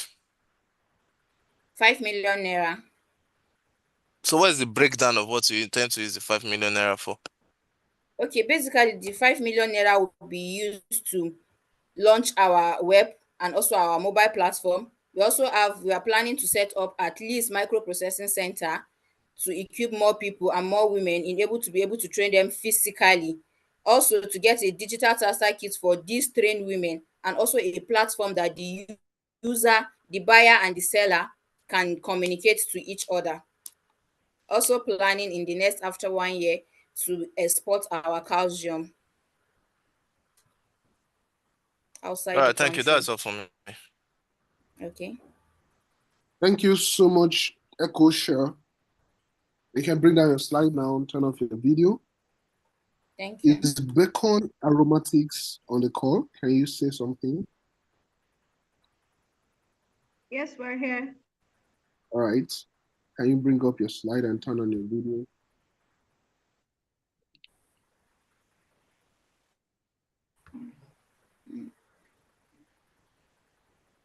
Solar Peer 360 and TechSolve, please get set. It's just both of you that are next. Then we can go back to Plantain Nobility. You can see your slide, Beacon Aromatics. We're coming with it. You've got 5 seconds. Don't worry about the sound. Can you see it now, sir? Yeah, I think it's coming up. All right, it's up now. The time starts now.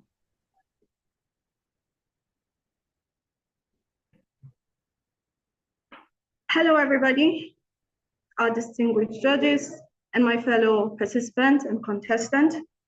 My name is Michelle Oluwatimileng Jackson, and I'm the co-founder of Beacon Aromatic Tomapep.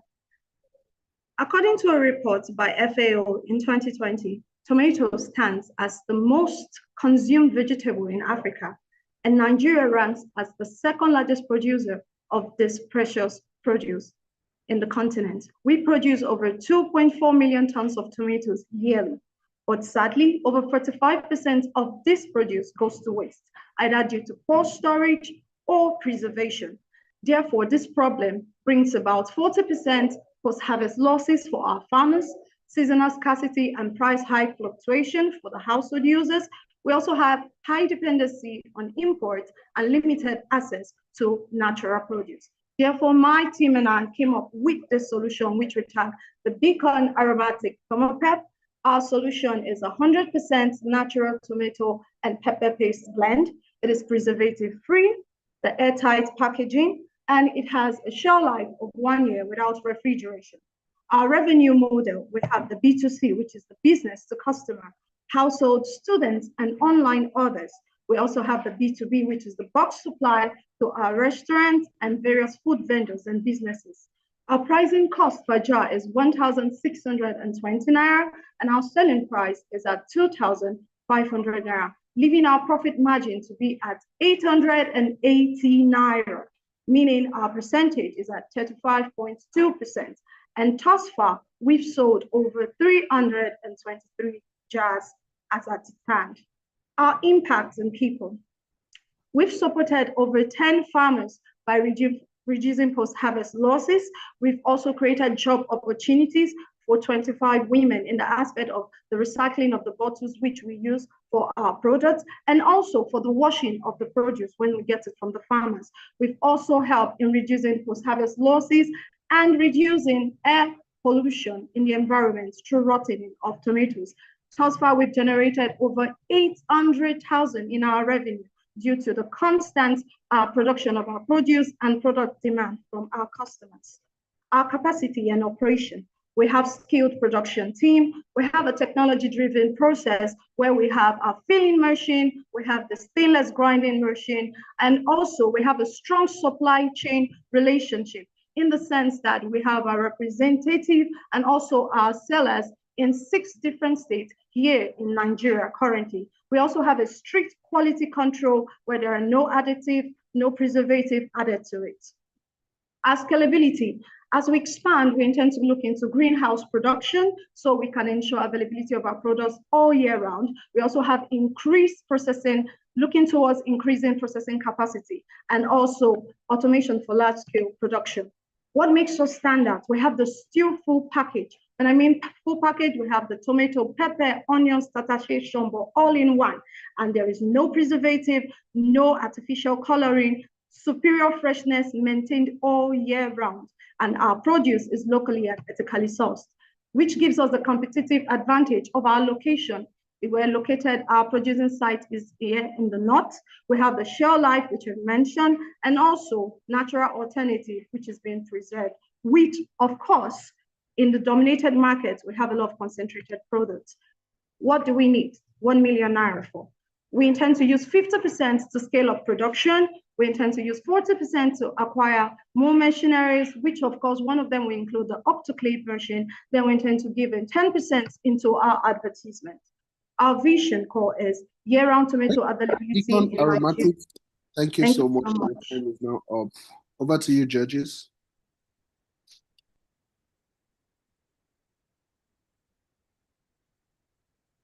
Judges. What's happening? Okay, let me ask. Hi. Okay. Okay. So Become, good afternoon, good day.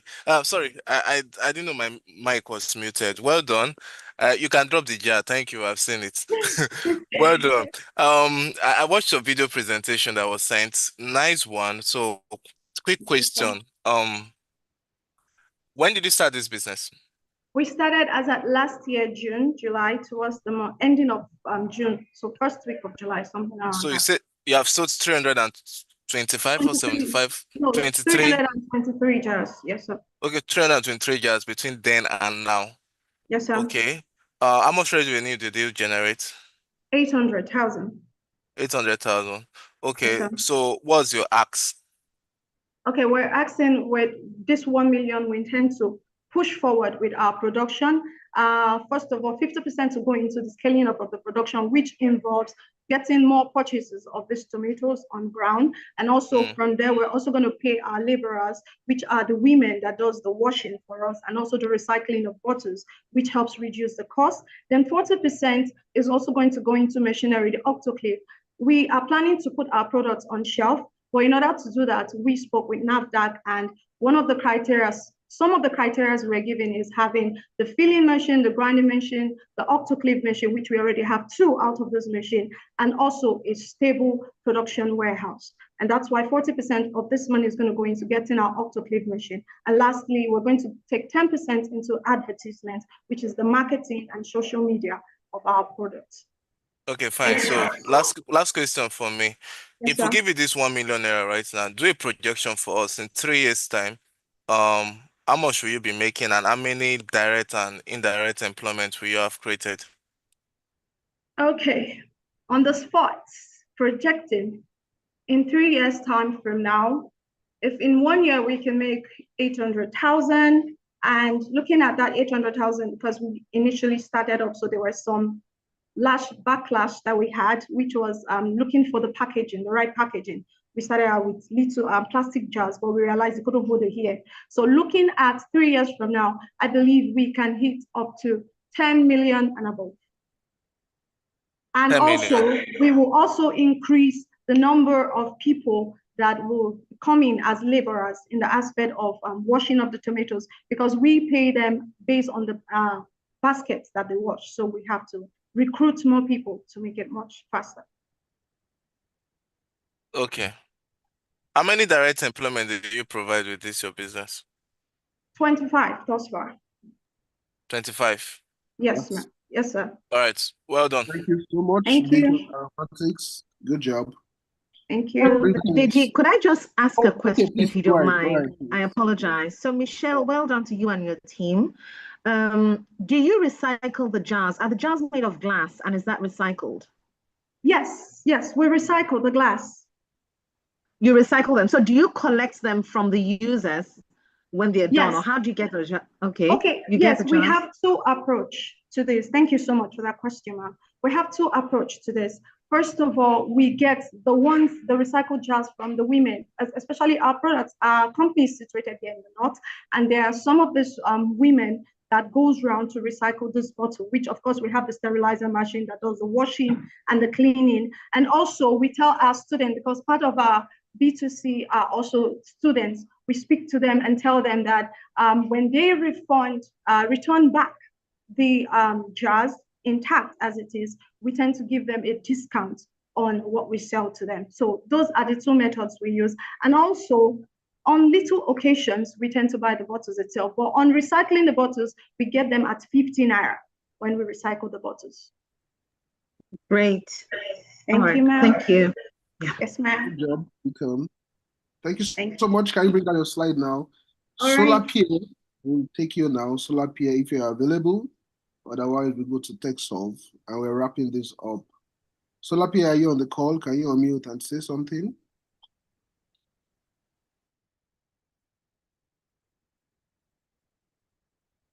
I think he's having some network challenges because we can't hear him, or he's sharing his screen. Are you on the call? Can you say something, Solar Peer? Solar Peer, we can't hear nothing from you. Hello, Solar Peer, can you hear us? If you're using your headpiece, I think you should disconnect it because it's not working. So just use the normal screen, the normal speaker.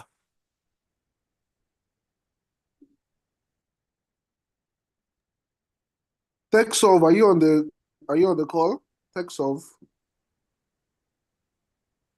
Solar Peer, disconnect your earpiece. I think you're using your hands-free. Disconnect it. Just use the normal speaker of your device. It will work better. We can't hear you. I know you're speaking. We can't hear you. You have the technical challenge. Please sort it out available. while we TechSolve will join in. TechSolve is not even saying anything as well, so we don't know if they are here. I'm here. They are here. He's there.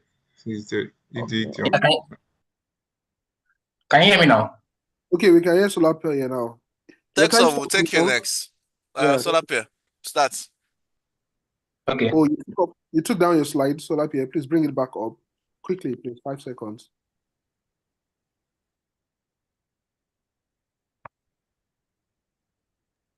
All right, your time starts now. Good day, everyone. My name is Omar Abdulgani, and I will present Solar Peer. This is an innovation to empower engineers and the CEOs of their own energy.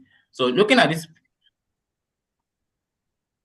picture now, we can see clearly a woman who doesn't have access to energy, and the man beside him has maximum energy and even excess energy. And she's actually selling replenishable goods like fishes, which automatically make her to need energy, and she can't rely on the 105 national grid, which has been collapsing in 105 times in a year. So automatically, what innovation can we bring for her to be able to have energy access from this neighbor of her that have maximum solar energy for his own consumption? So the current user journey of Nigerians is that it depends on this unstable grid, which is failing continuously, and they have to switch to solar for those that have the funds, but those that don't have the funds automatically rely to using costly diesel backup, and they'll face disputes over shared engineering. So these researches have also been carried out for 15 estates and 15 exit tenants and 4 solar installers, which actually shows that, okay, they need a technology for them to actually access energy from those that have the solar system installed in their house. So the problem is that 3 to 4% of households in Nigeria can generate enough solar energy, while the rest can't generate, so they have to rely on this unstable national grid. So the solution we are bringing is an all-in-one solution, which is 80% locally built, and it reduces the initial cost of production by 30%. So it involves P2P energy sharing, smart solar tracking, AI energy advisor, and also have intrusion detection system. So in this particular solution now, we have 2 users. First of all, are the energy CEOs. We, our target customers, are the solar owners, estate managers, and those that own solar system. So after they have their own solars or they want to install it, so they will set up a solar admin node, which we built already, and they'll be onboarded to our web dashboard and the website, which I've dropped the link in the chat, so you can check it out. So for those that have the energy, which are the CEOs, who set their custom energy tokens, and they can enable GSM, while the consumers can be connected to a nearby solar pair admin, and they will install a home subsystem, and they'll be registered. So our target customer for them are the rural and urban residents who can't afford solar system. The support we needed is just 1.2 million to scale our operations based on the current prototype we built. So most of it will be based on product development to actually build 5 systems that can be deployed in a home to actually test how this will be able to work in Nigerian homes, and others for marketing and advertisement.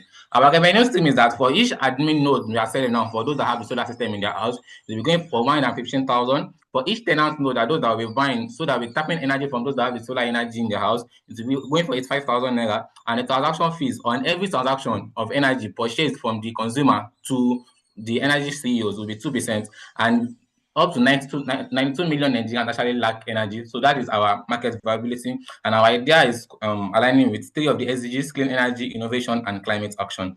So this is our business plan, and our revenue streams is actually clearly stated there.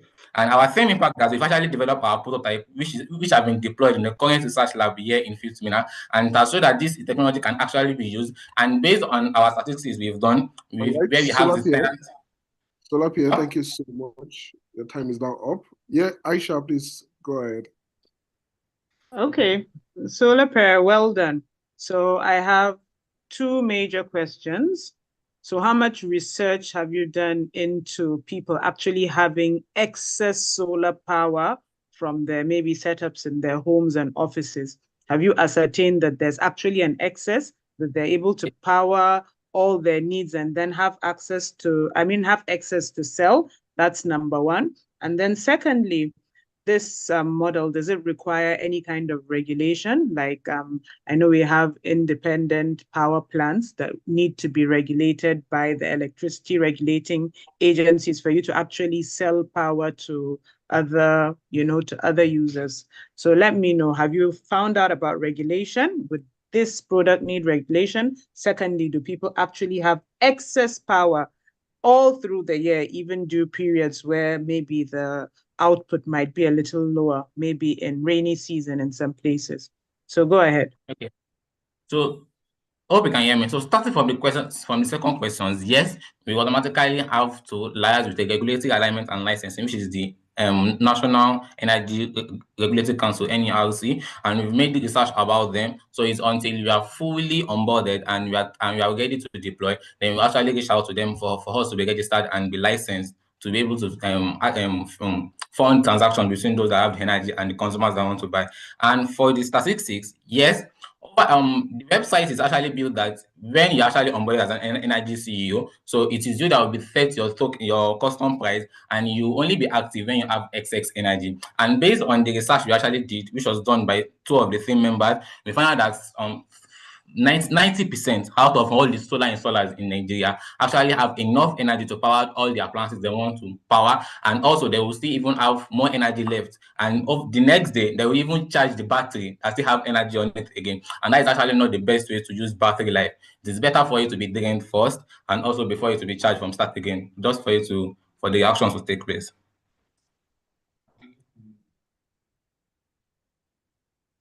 Does that answer your question, ma'am? All right, that's fine. Ebon, please go ahead. Yeah.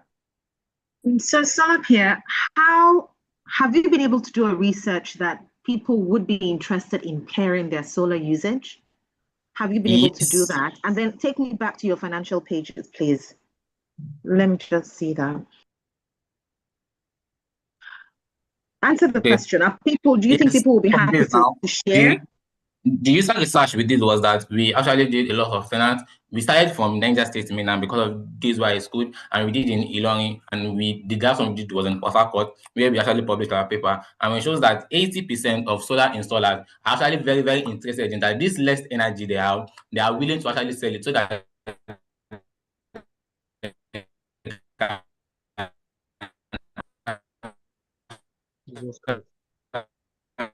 we have a financial transaction fee on each of the energy transaction. All right. Okay, so I hear that, but you talked about the installers. You're not talking about the users. Yeah, the users, yes. If I had a solar panel, have you done a research that I, as a consumer of solar panels, or as a user of solar panels, am I willing to share? Have you done that kind of research that people are open to sharing? Is that not what you're selling? Yes, this solution is actually involving two people, those that have the solar system and they want to sell. So based on the research now, 80% of those that we asked that have the solar system in their house are willing to share this energy.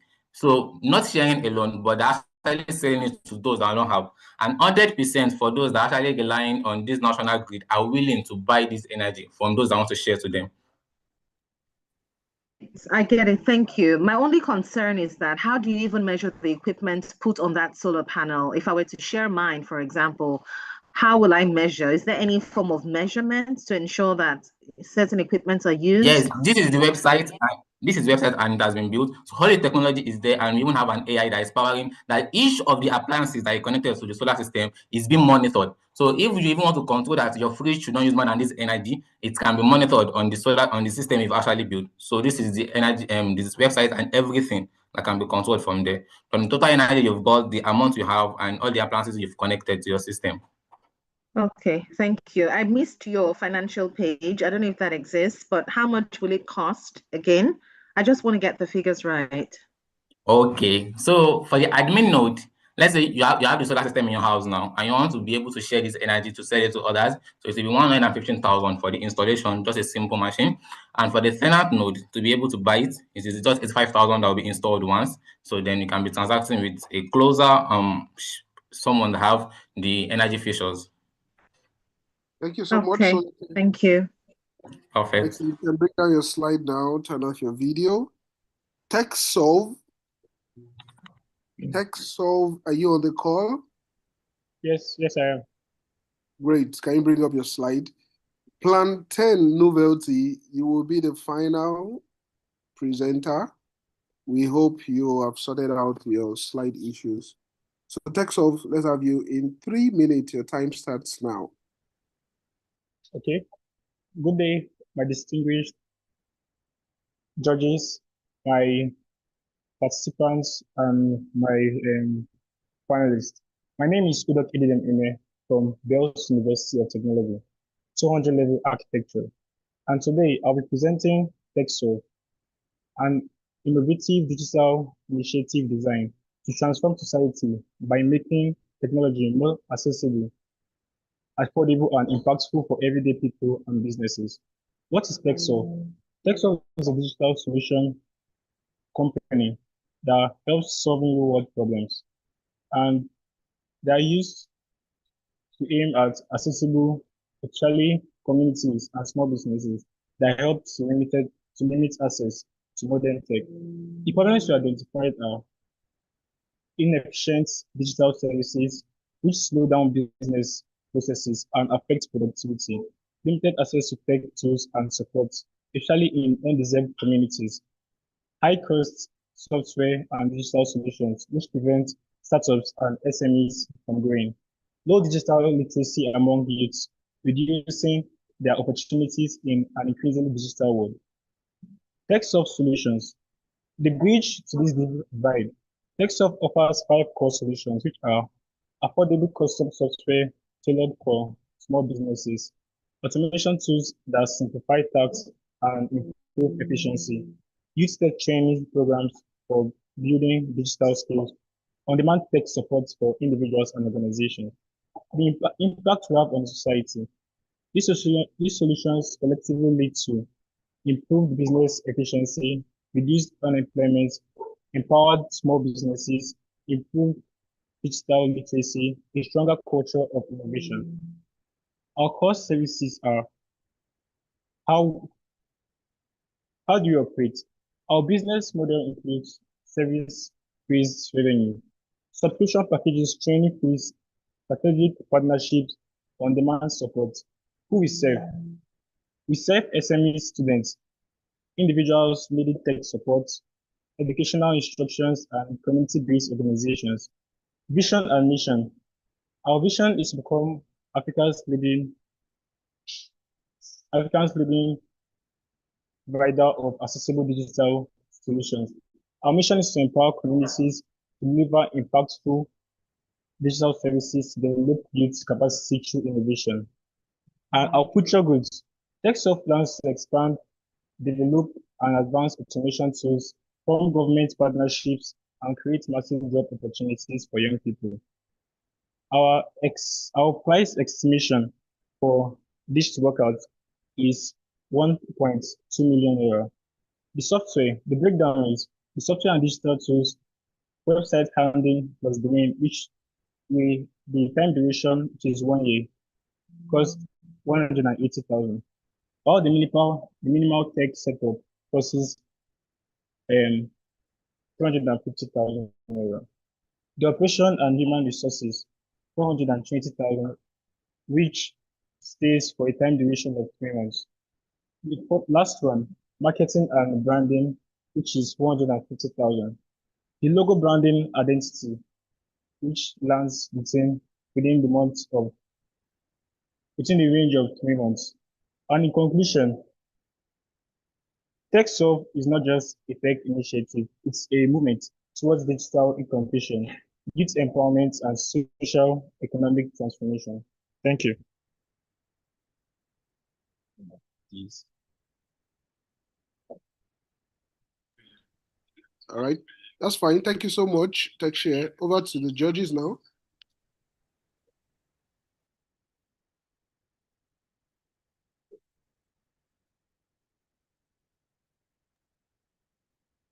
Judges? Nothing from me. Ebon Mark? Nothing from me. I think I'm struggling with what the value proposition is. Maybe I didn't get it, but I'm struggling a little bit. We don't have to have questions for me. That's just my view. But all right, that's fine. Mark was about to speak. Mark was about to speak. Yeah. So edit them, right?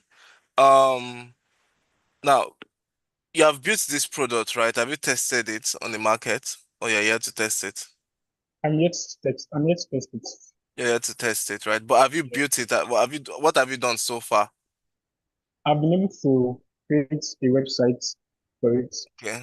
But I haven't done anything much. I'm still in progress. Did you do a market research, like test got questionnaires for your prospective users to fill? Yes, I have. I've done a survey on it. Okay. How many persons filled the survey? I got 250 responses. Okay. Yeah. All right. Okay, that's fine. So what are you going to use the funding we're going to give you for? And how much are you asking for? Okay. The minimum amount I'm going to need is going to be 1.2 million. And what I'm going to use it for is going to be for the software and digital tools which I'm going to set up for the business, and also the minimal tech setup. Yeah, and the human resources that I'm going to need for this. All right, no problem. And Thank you also, very much. lastly, the branding, marketing and branding. Yeah. All right, thank you. All right, thank you so much, judges.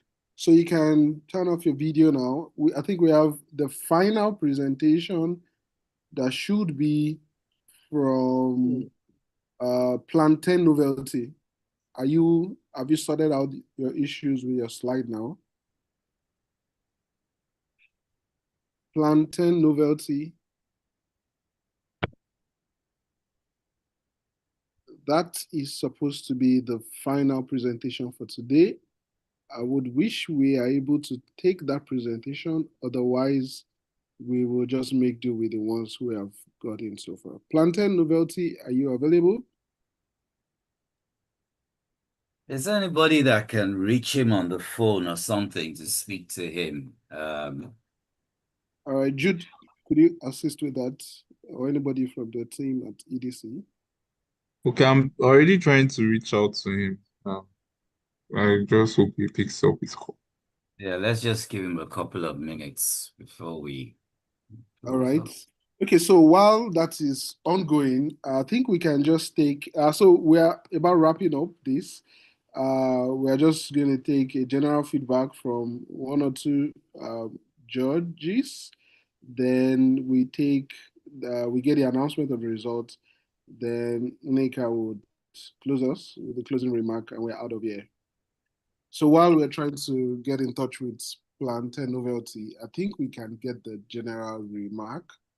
So sorry, I'm just wondering about a general remark. You know, this is a competition where judges, personal sentiments or biases shouldn't matter. We're not doing an advisory session. We're actually judging strictly and firmly from a competitive perspective. So I mean, for instance, don't think I should be. I mean, whether or not I feel one of them is nice is up to me, my perspective. It doesn't have to be shared by another judge. So, you know, speaking, as it were, positively or negatively about any of the presentations may actually be a bit more sentient than it should be. Just my view. Oh, okay. So what I mean by general remark is, I mean, there might be some things you want, not specifically to any of the teams now, but then obviously this is a journey. Before you all got to where you were, I mean, you have done a number of things. So it may just be something you would want them to concentrate on going forward. Perhaps, you know, just from listening to them, there might be one or two things you feel going forward, they need to pay attention to these in their entrepreneurial journey and all that. That's what I mean by general remark. All Oh, right, okay. All right. yeah. I shall have your hand raised. Okay, Please go so ahead. I was wondering if we can take a video instead, because he has a video. So if we Would can play the his okay, video. the team? Yes, yes. So Oh, okay, so that is totally not left out. he's here, he's online to answer questions. He's finding it difficult to share his slide. So I don't know if we can just have his video, then he would answer the questions All the right, I judges think have. we can make do with that then. All right. But then the judges have seen the videos before anyway. Anyways, okay, let's just play it, Jude. No problem. So they can ask him questions.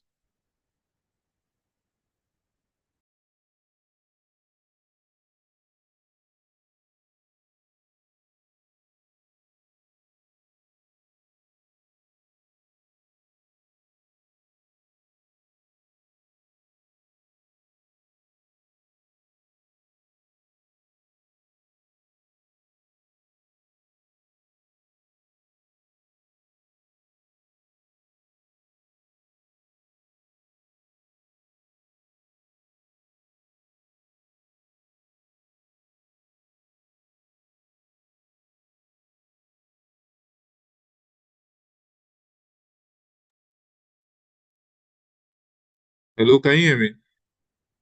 Can we hear the sound? No, we can't. We can't hear the.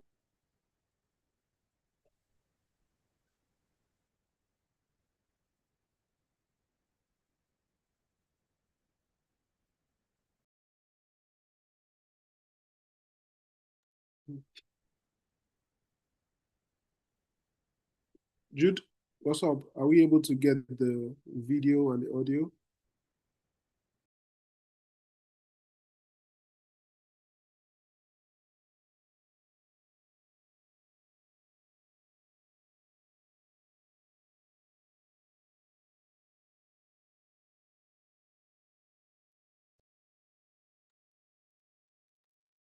Okay, so I'm Jude, having problem playing the audio of the video. So I think I'll just share it with the judges and then um, he can join in and pitch his business. I think he's online.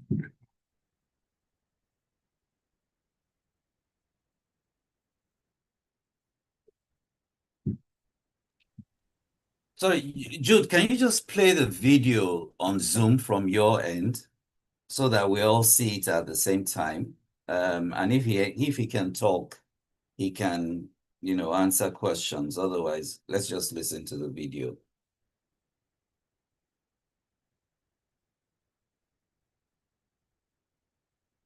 Okay, I will share it now.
No audio, Jude. Yeah, Jude, when the interface for sharing should have somewhere where you tick a box so that your video is heard. It Hello, typically can you has hear a me? box. Hello, can you? Yes, I'm aware of that, but the box is not allowing me to check that. That's why I suggested Okay, it's that not one I'll allowing. share. Yeah, that's why I'm suggesting I share the link. So, um, Are you going to share it through the chat yes, box? yes, I will. Okay.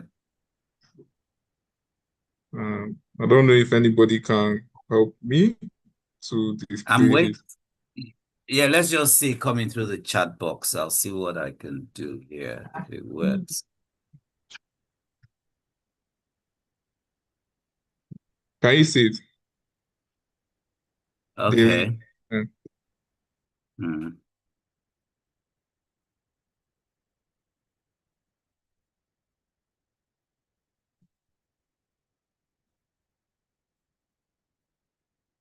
Just give me a moment.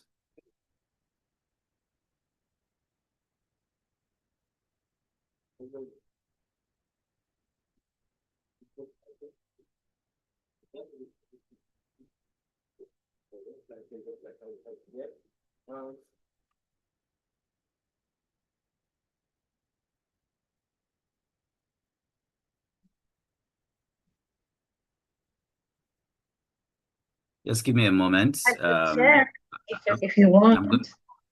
I'm going. Okay, you want to do that directly from YouTube? Please give it a shot. Please go ahead, because I wanted to download it. Yeah. So let's see if it works. Let's start from there.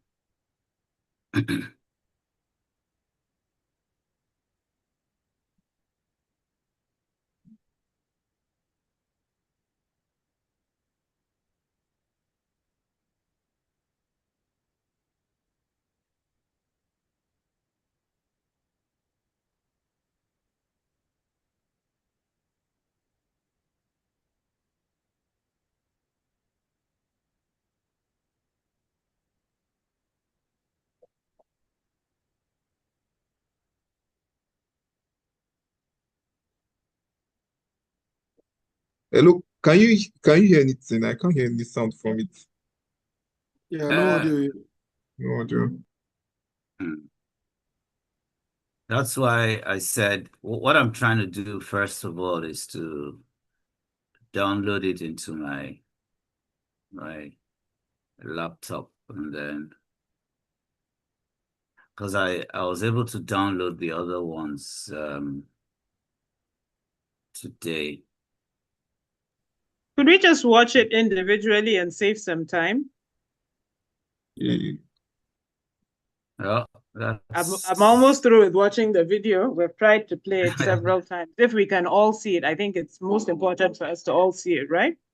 And then ask him questions. You could take 2 minutes to watch it and then come back and ask him questions if that works for you. Yeah, he's already on the call actually right now. So yeah. So if judges can watch, then we take 2 minutes, watch, and then we ask him questions for another 2 minutes. Yeah, that's fine. I think that will save us some time. Thank you so much. Okay. Yeah. So while we're doing that, I will.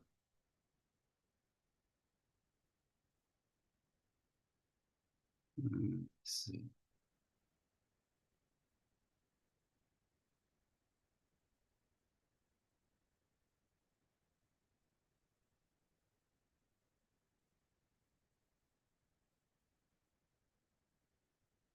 Microbiology student in Federal University of Kari, Taraba State, Nigeria. The business idea or concept. Okay, so let me give this a shot.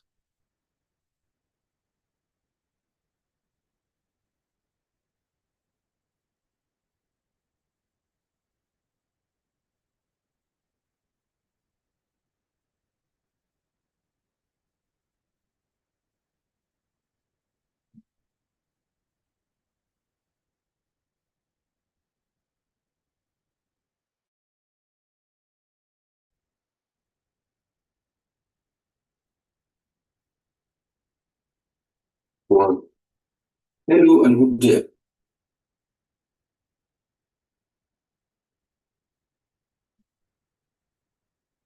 My name is Shaibu Adamuladan, a microbiology student in Federal University of Kari, Taraba State, Nigeria.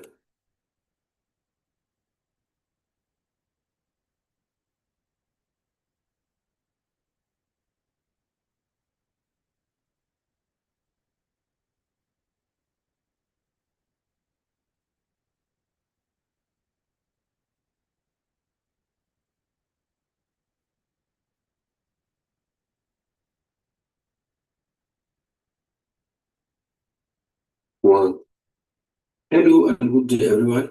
My name is Shaibu Adamuladan, a microbiology student. That's not doing it. So One. Hello and good day, everyone. My name is Shaibu Adamuladan, a microbiology student in Federal University of Kari, Taraba State, Nigeria.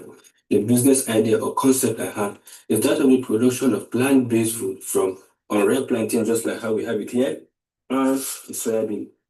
Now, the unripe plantain is low in carbohydrate content or sugar content, while the soybean is rich in protein content as well.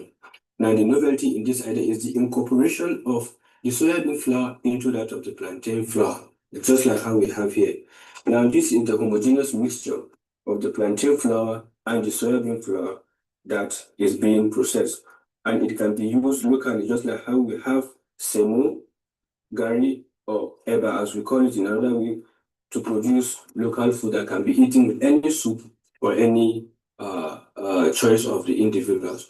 Now, our primary targets are the individuals or public people that are infected or that are affected by diabetes, and we seem to provide succor to them. Because according to WHO, about 500 million people are globally affected with diabetes, and by 2030, the numbers will increase to about 800 million. So in this company, we seek to mitigate this challenge by providing plant-based food for individuals that have such conditions. Now we have an estimated market or estimated financial analysis of about 32.8 million that will be used, 32.8 million naira that will be used to purchase some of these equipments like the cycling machine, the miller, and the flash dryer, and other miscellaneous expenses as well in starting up the production. Marketing strategy includes the advertisement of our products both on social media handles like the Twitter or X, Facebook, WhatsApp, and what have you. Now, the plantain will be flash dried at a temperature of 58 to 70 degrees centigrade in the flash dryer for about 1 hour, while that of the soybean will be flash dried between the temperature of 54 to 60 degrees centigrade for 30 minutes. And the powder will be homogenized, like I've earlier said, and like I have shown earlier. So in our company, we seek to remediate the health challenges of the diabetic patient and any individual who seeks to control his blood sugar level by taking the natural products of his desire. And that is the reason why this company brings out this production process of the plant-based food flour. Thanks for listening.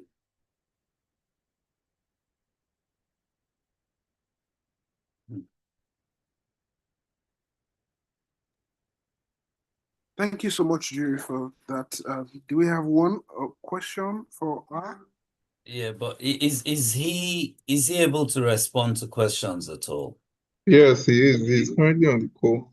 Adamu. Ladon, can you unmute your microphone and say something? Adamu, are you here? Can you speak? Adamu, can you speak? Adamu, can you speak? I think his audio is not connected, so he can't speak. We can. Yeah, that's So I guess we just have to judge based on what we've heard on the video. We need to wrap up about now. So judges, please just do your best with the video we've seen. Okay, can you speak now, Adamu? You're connected with your audio. Okay. Yeah, I can speak. Good afternoon, everyone. I can speak now. Great. Okay. I could go first. If I like the combination, well done with your products. I love how you're targeting, health-based targeting. I think it's good. So have you started producing on a low scale? Okay. Yeah, we started the production on a very low scale. In fact, it's personally, I made it personally, I use it personally. I have not taken it out for people to start buying but I and some of my close friends have used it, and then we appreciated the beauty and nature of it. But for production for sale, we've not started yet. It's a concept and idea that we seek to attain in the future. Okay, all right. So I think it's a good product. I'm worried about the combination because some people may be allergic to soy, but I think it's a consideration for you in future. I think it's good. I don't know what your financials are, or perhaps the projections you have, if you don't mind sharing, because we didn't see anything on financials and what your ask is. Okay. The financial aspect is that we need about the sum of 32 million naira to buy some machines like the cyclone, the flash dry machine, the pulverizer, because as the company kicks off, we even intend not to produce only locally food with the flour, but to make biscuit as well. And then while making the biscuit, we need to add up with sugar, that is a natural sugar, that is honey rather, to produce the biscuit. And then the sum of 32 million naira should be enough for us to start up the business. And the in our break-even analysis, in the 1 year 6 months, we should have a break-even analysis, and we have a production of profit of about 49 million naira annually, based on the sale of the flour and that of the biscuit as well. You want to share further what you will use the 32 million naira for? And is there any way you can produce on a low scale? I didn't get you that. Do you want to give us a breakdown of what you want to use the 32 million naira for? Okay. Like the flash dry machine, the one we saw that we could buy, it's about 3.2 million naira. We have the pulverizer machine as well for making the biscuits. So all those are incorporated in the rent. We have rental charges as well in the rents that the company will seek to, again, that's apartment, and it includes the wages for our workers as well as other logistics as well. That was sum up the 32 point something or 0.8 or so million naira. It includes the wages, the miscellaneous transport and rental services of the company or the apartment that the company seeks to rent, as well as buying some of the equipment and machines that we need to kickstart the production process. Also, the raw materials like the flour and the soybean, which will be bought in tons as well. It's all incorporated in NITMA. Thank you. That's all from me. Yeah. But well done. Thank you very much. I really appreciate it. Thank you, Adamu, for eventually pulling through with this. All right, so judges, we expect that by now you'll be wrapping up your assessment. Would there be one or two of you that would like to provide a general comment to the teams? After which we announce the results, then Emeka will give us a closing remark and we'll wrap this up for this year. One or two judges, general. Okay, so I would like to give a word of encouragement. I'm actually quite impressed by many of the presentations.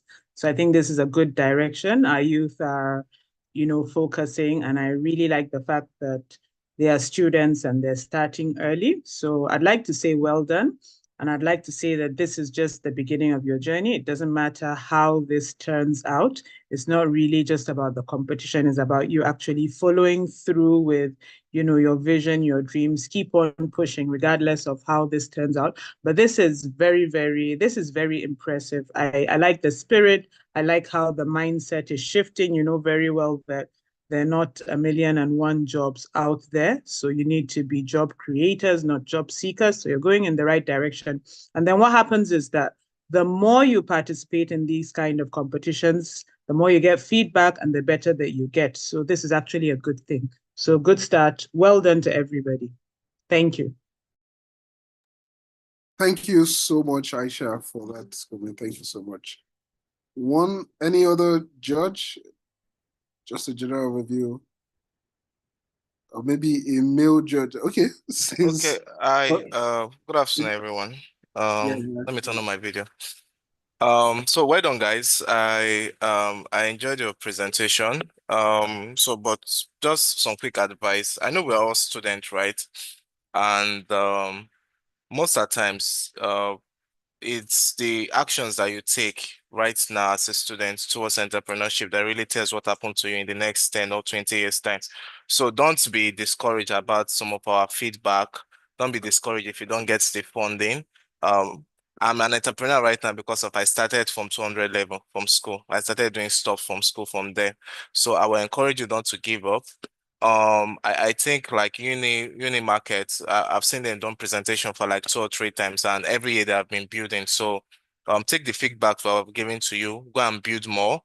For the ones that will get the funding, ensure you use the funding for for what you said you were going to use the funding for, and not for something else, and get to build. For those that won't get the funding and will place on waiting list or no, you are not a failure. It just happened. It just means that you need to go back and rework on your model, right? So that would be my advice for you, but it's a good one. Well done. You guys are doing extremely well. I've checked a lot of our sites. I've checked our presentations too, and this is a good one. So that's my feedback. Thank you very much. Thank you so much. Thank you, Mark. Right, I saw your hand earlier. Please go ahead. Thank you, Digi.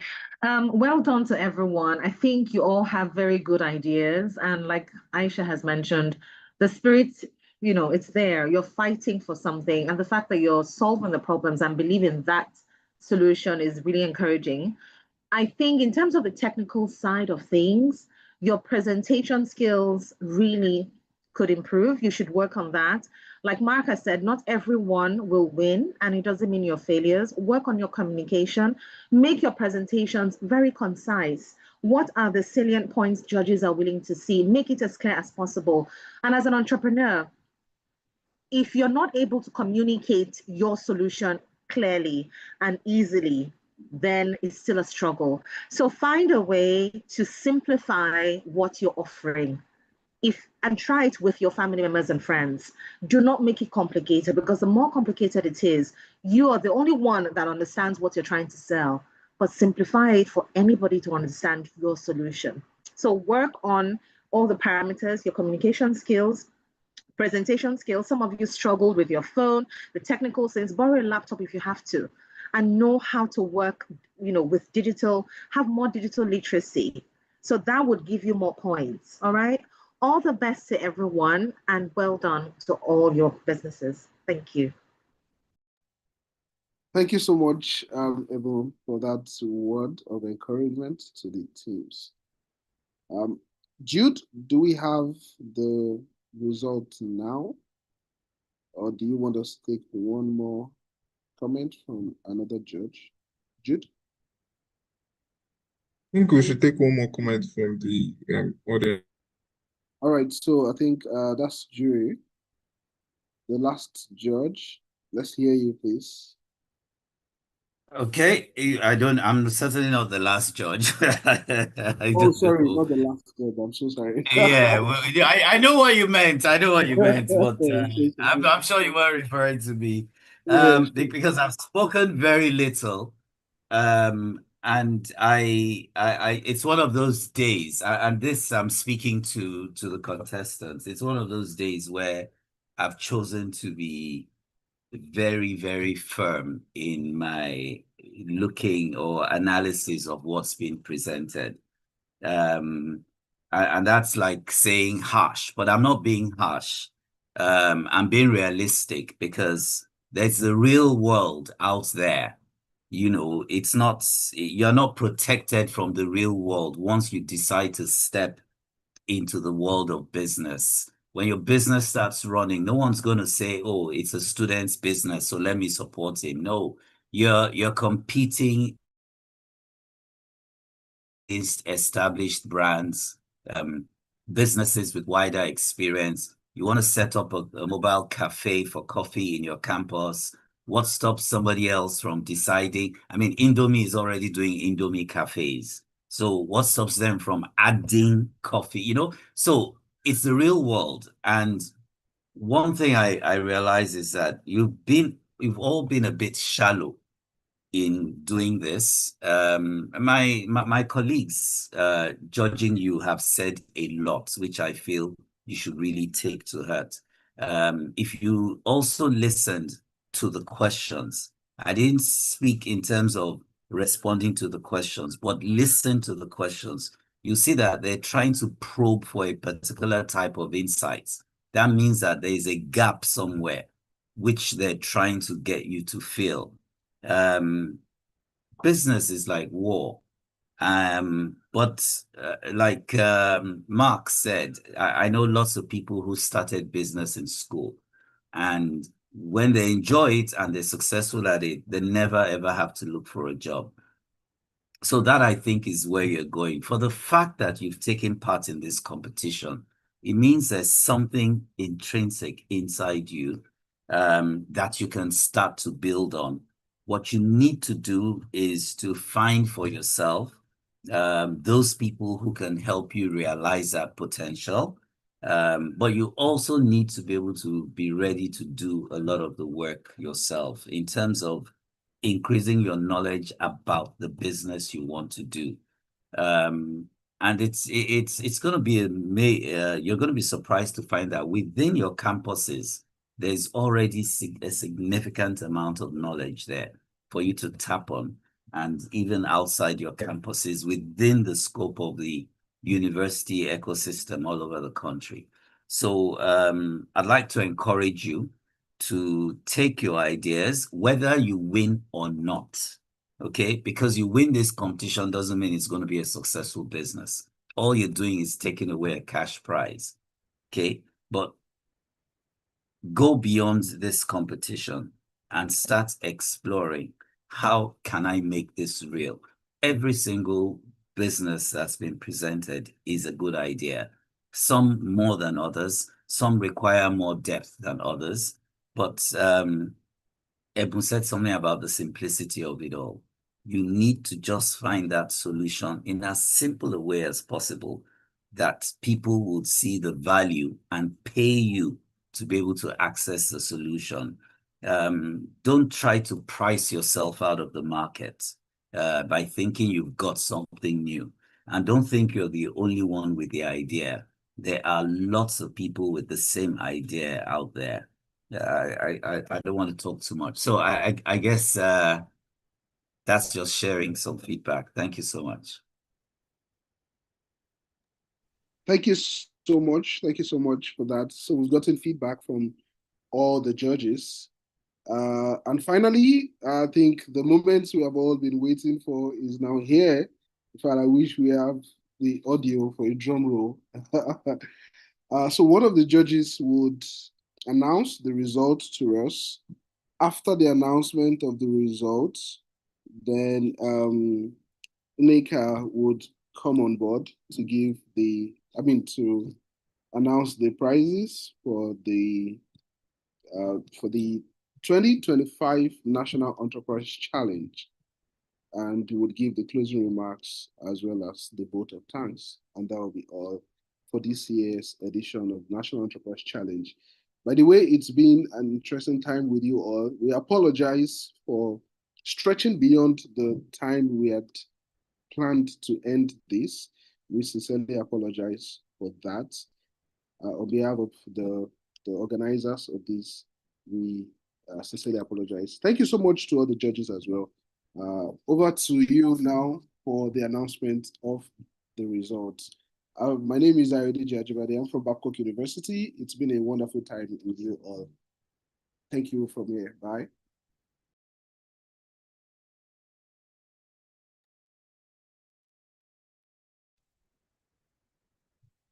Okay, so which of the judges is announcing the result for us? I don't want to call any of you, I'm sure.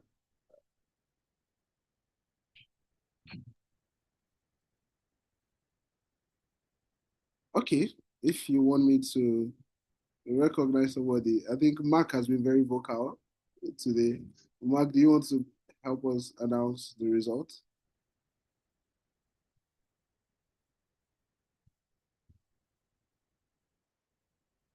Okay, so if Mark is unable, I think then Evan will help us with that.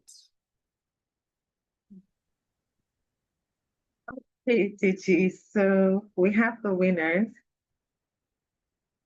And like we said before, you are all winners. We just need a bit of fine tuning. So, Deji, do I start with the first runner up? Yes, so the choice is yours. Anyhow you want to, is all yours.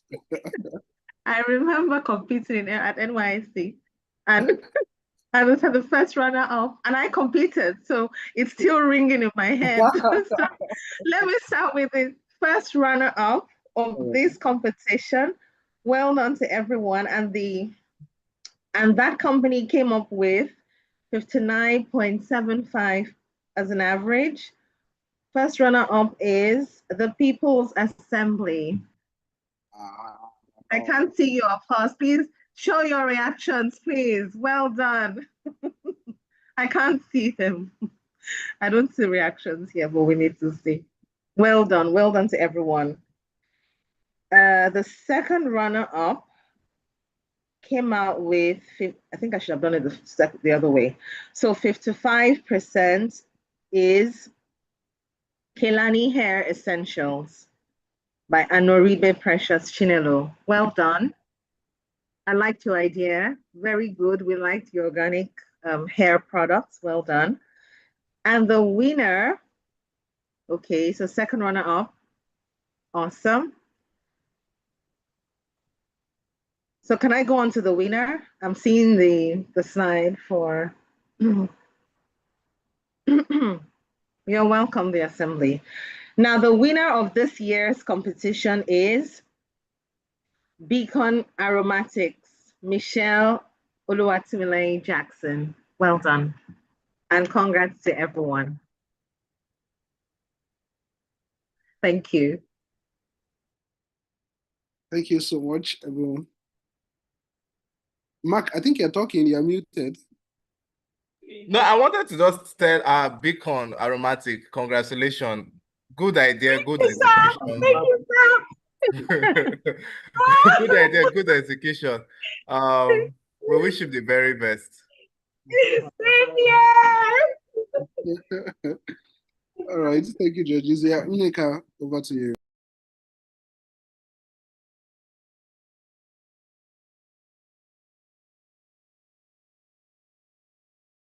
Okay, Mr. Ayodeji, she's currently unable to log in, so I think you would have to help us with the closing remarks. All right, okay. So on behalf of Nneka, who is the chair of chairs of all the entrepreneurship, enterprise development centers of all universities in Nigeria, and the entire management organizing team, which comprises of all the regional chairs where this whole thing have been planned since the inception. We really want to appreciate all the universities that took part in this. I mean, it was a long time, and we had several universities that applied, and they were shortlisting across all the regions. We sincerely want to appreciate all the universities. We want to congratulate the winners. And by the way, we said everybody, you all are winners, right? So we want to congratulate you for, getting to this point.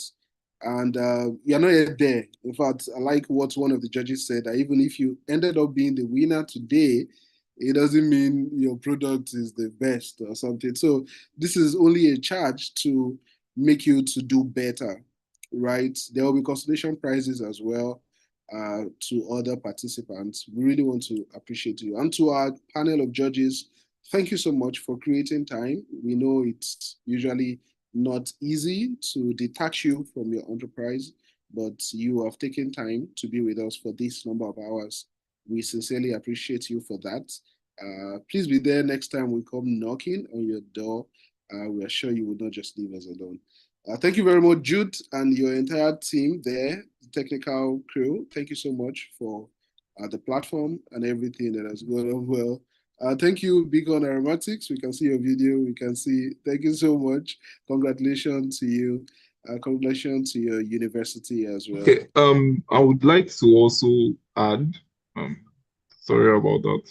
Please go ahead. Go ahead. I'd like to also add. I'm having issues with displaying my video. If not, I would have turned on my video.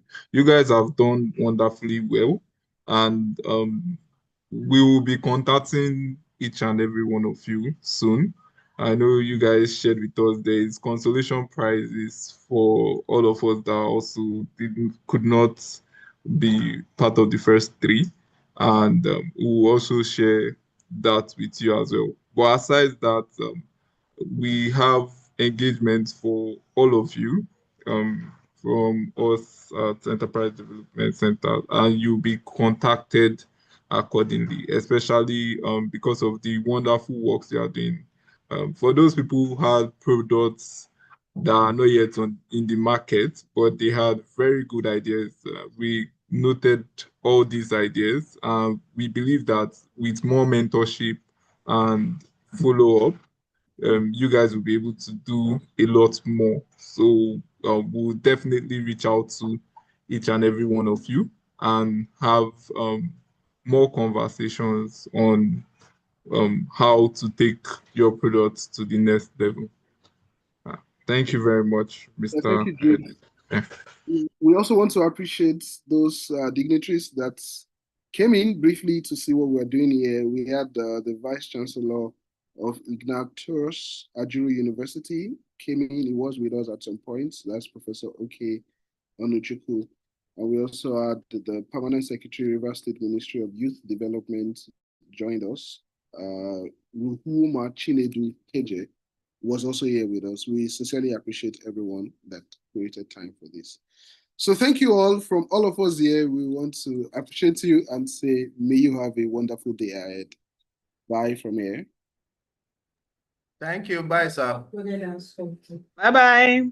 Thank you, everybody. Bye, Bye-bye. everyone. Thank you. Bye, everyone. Bye, Aisha. See you.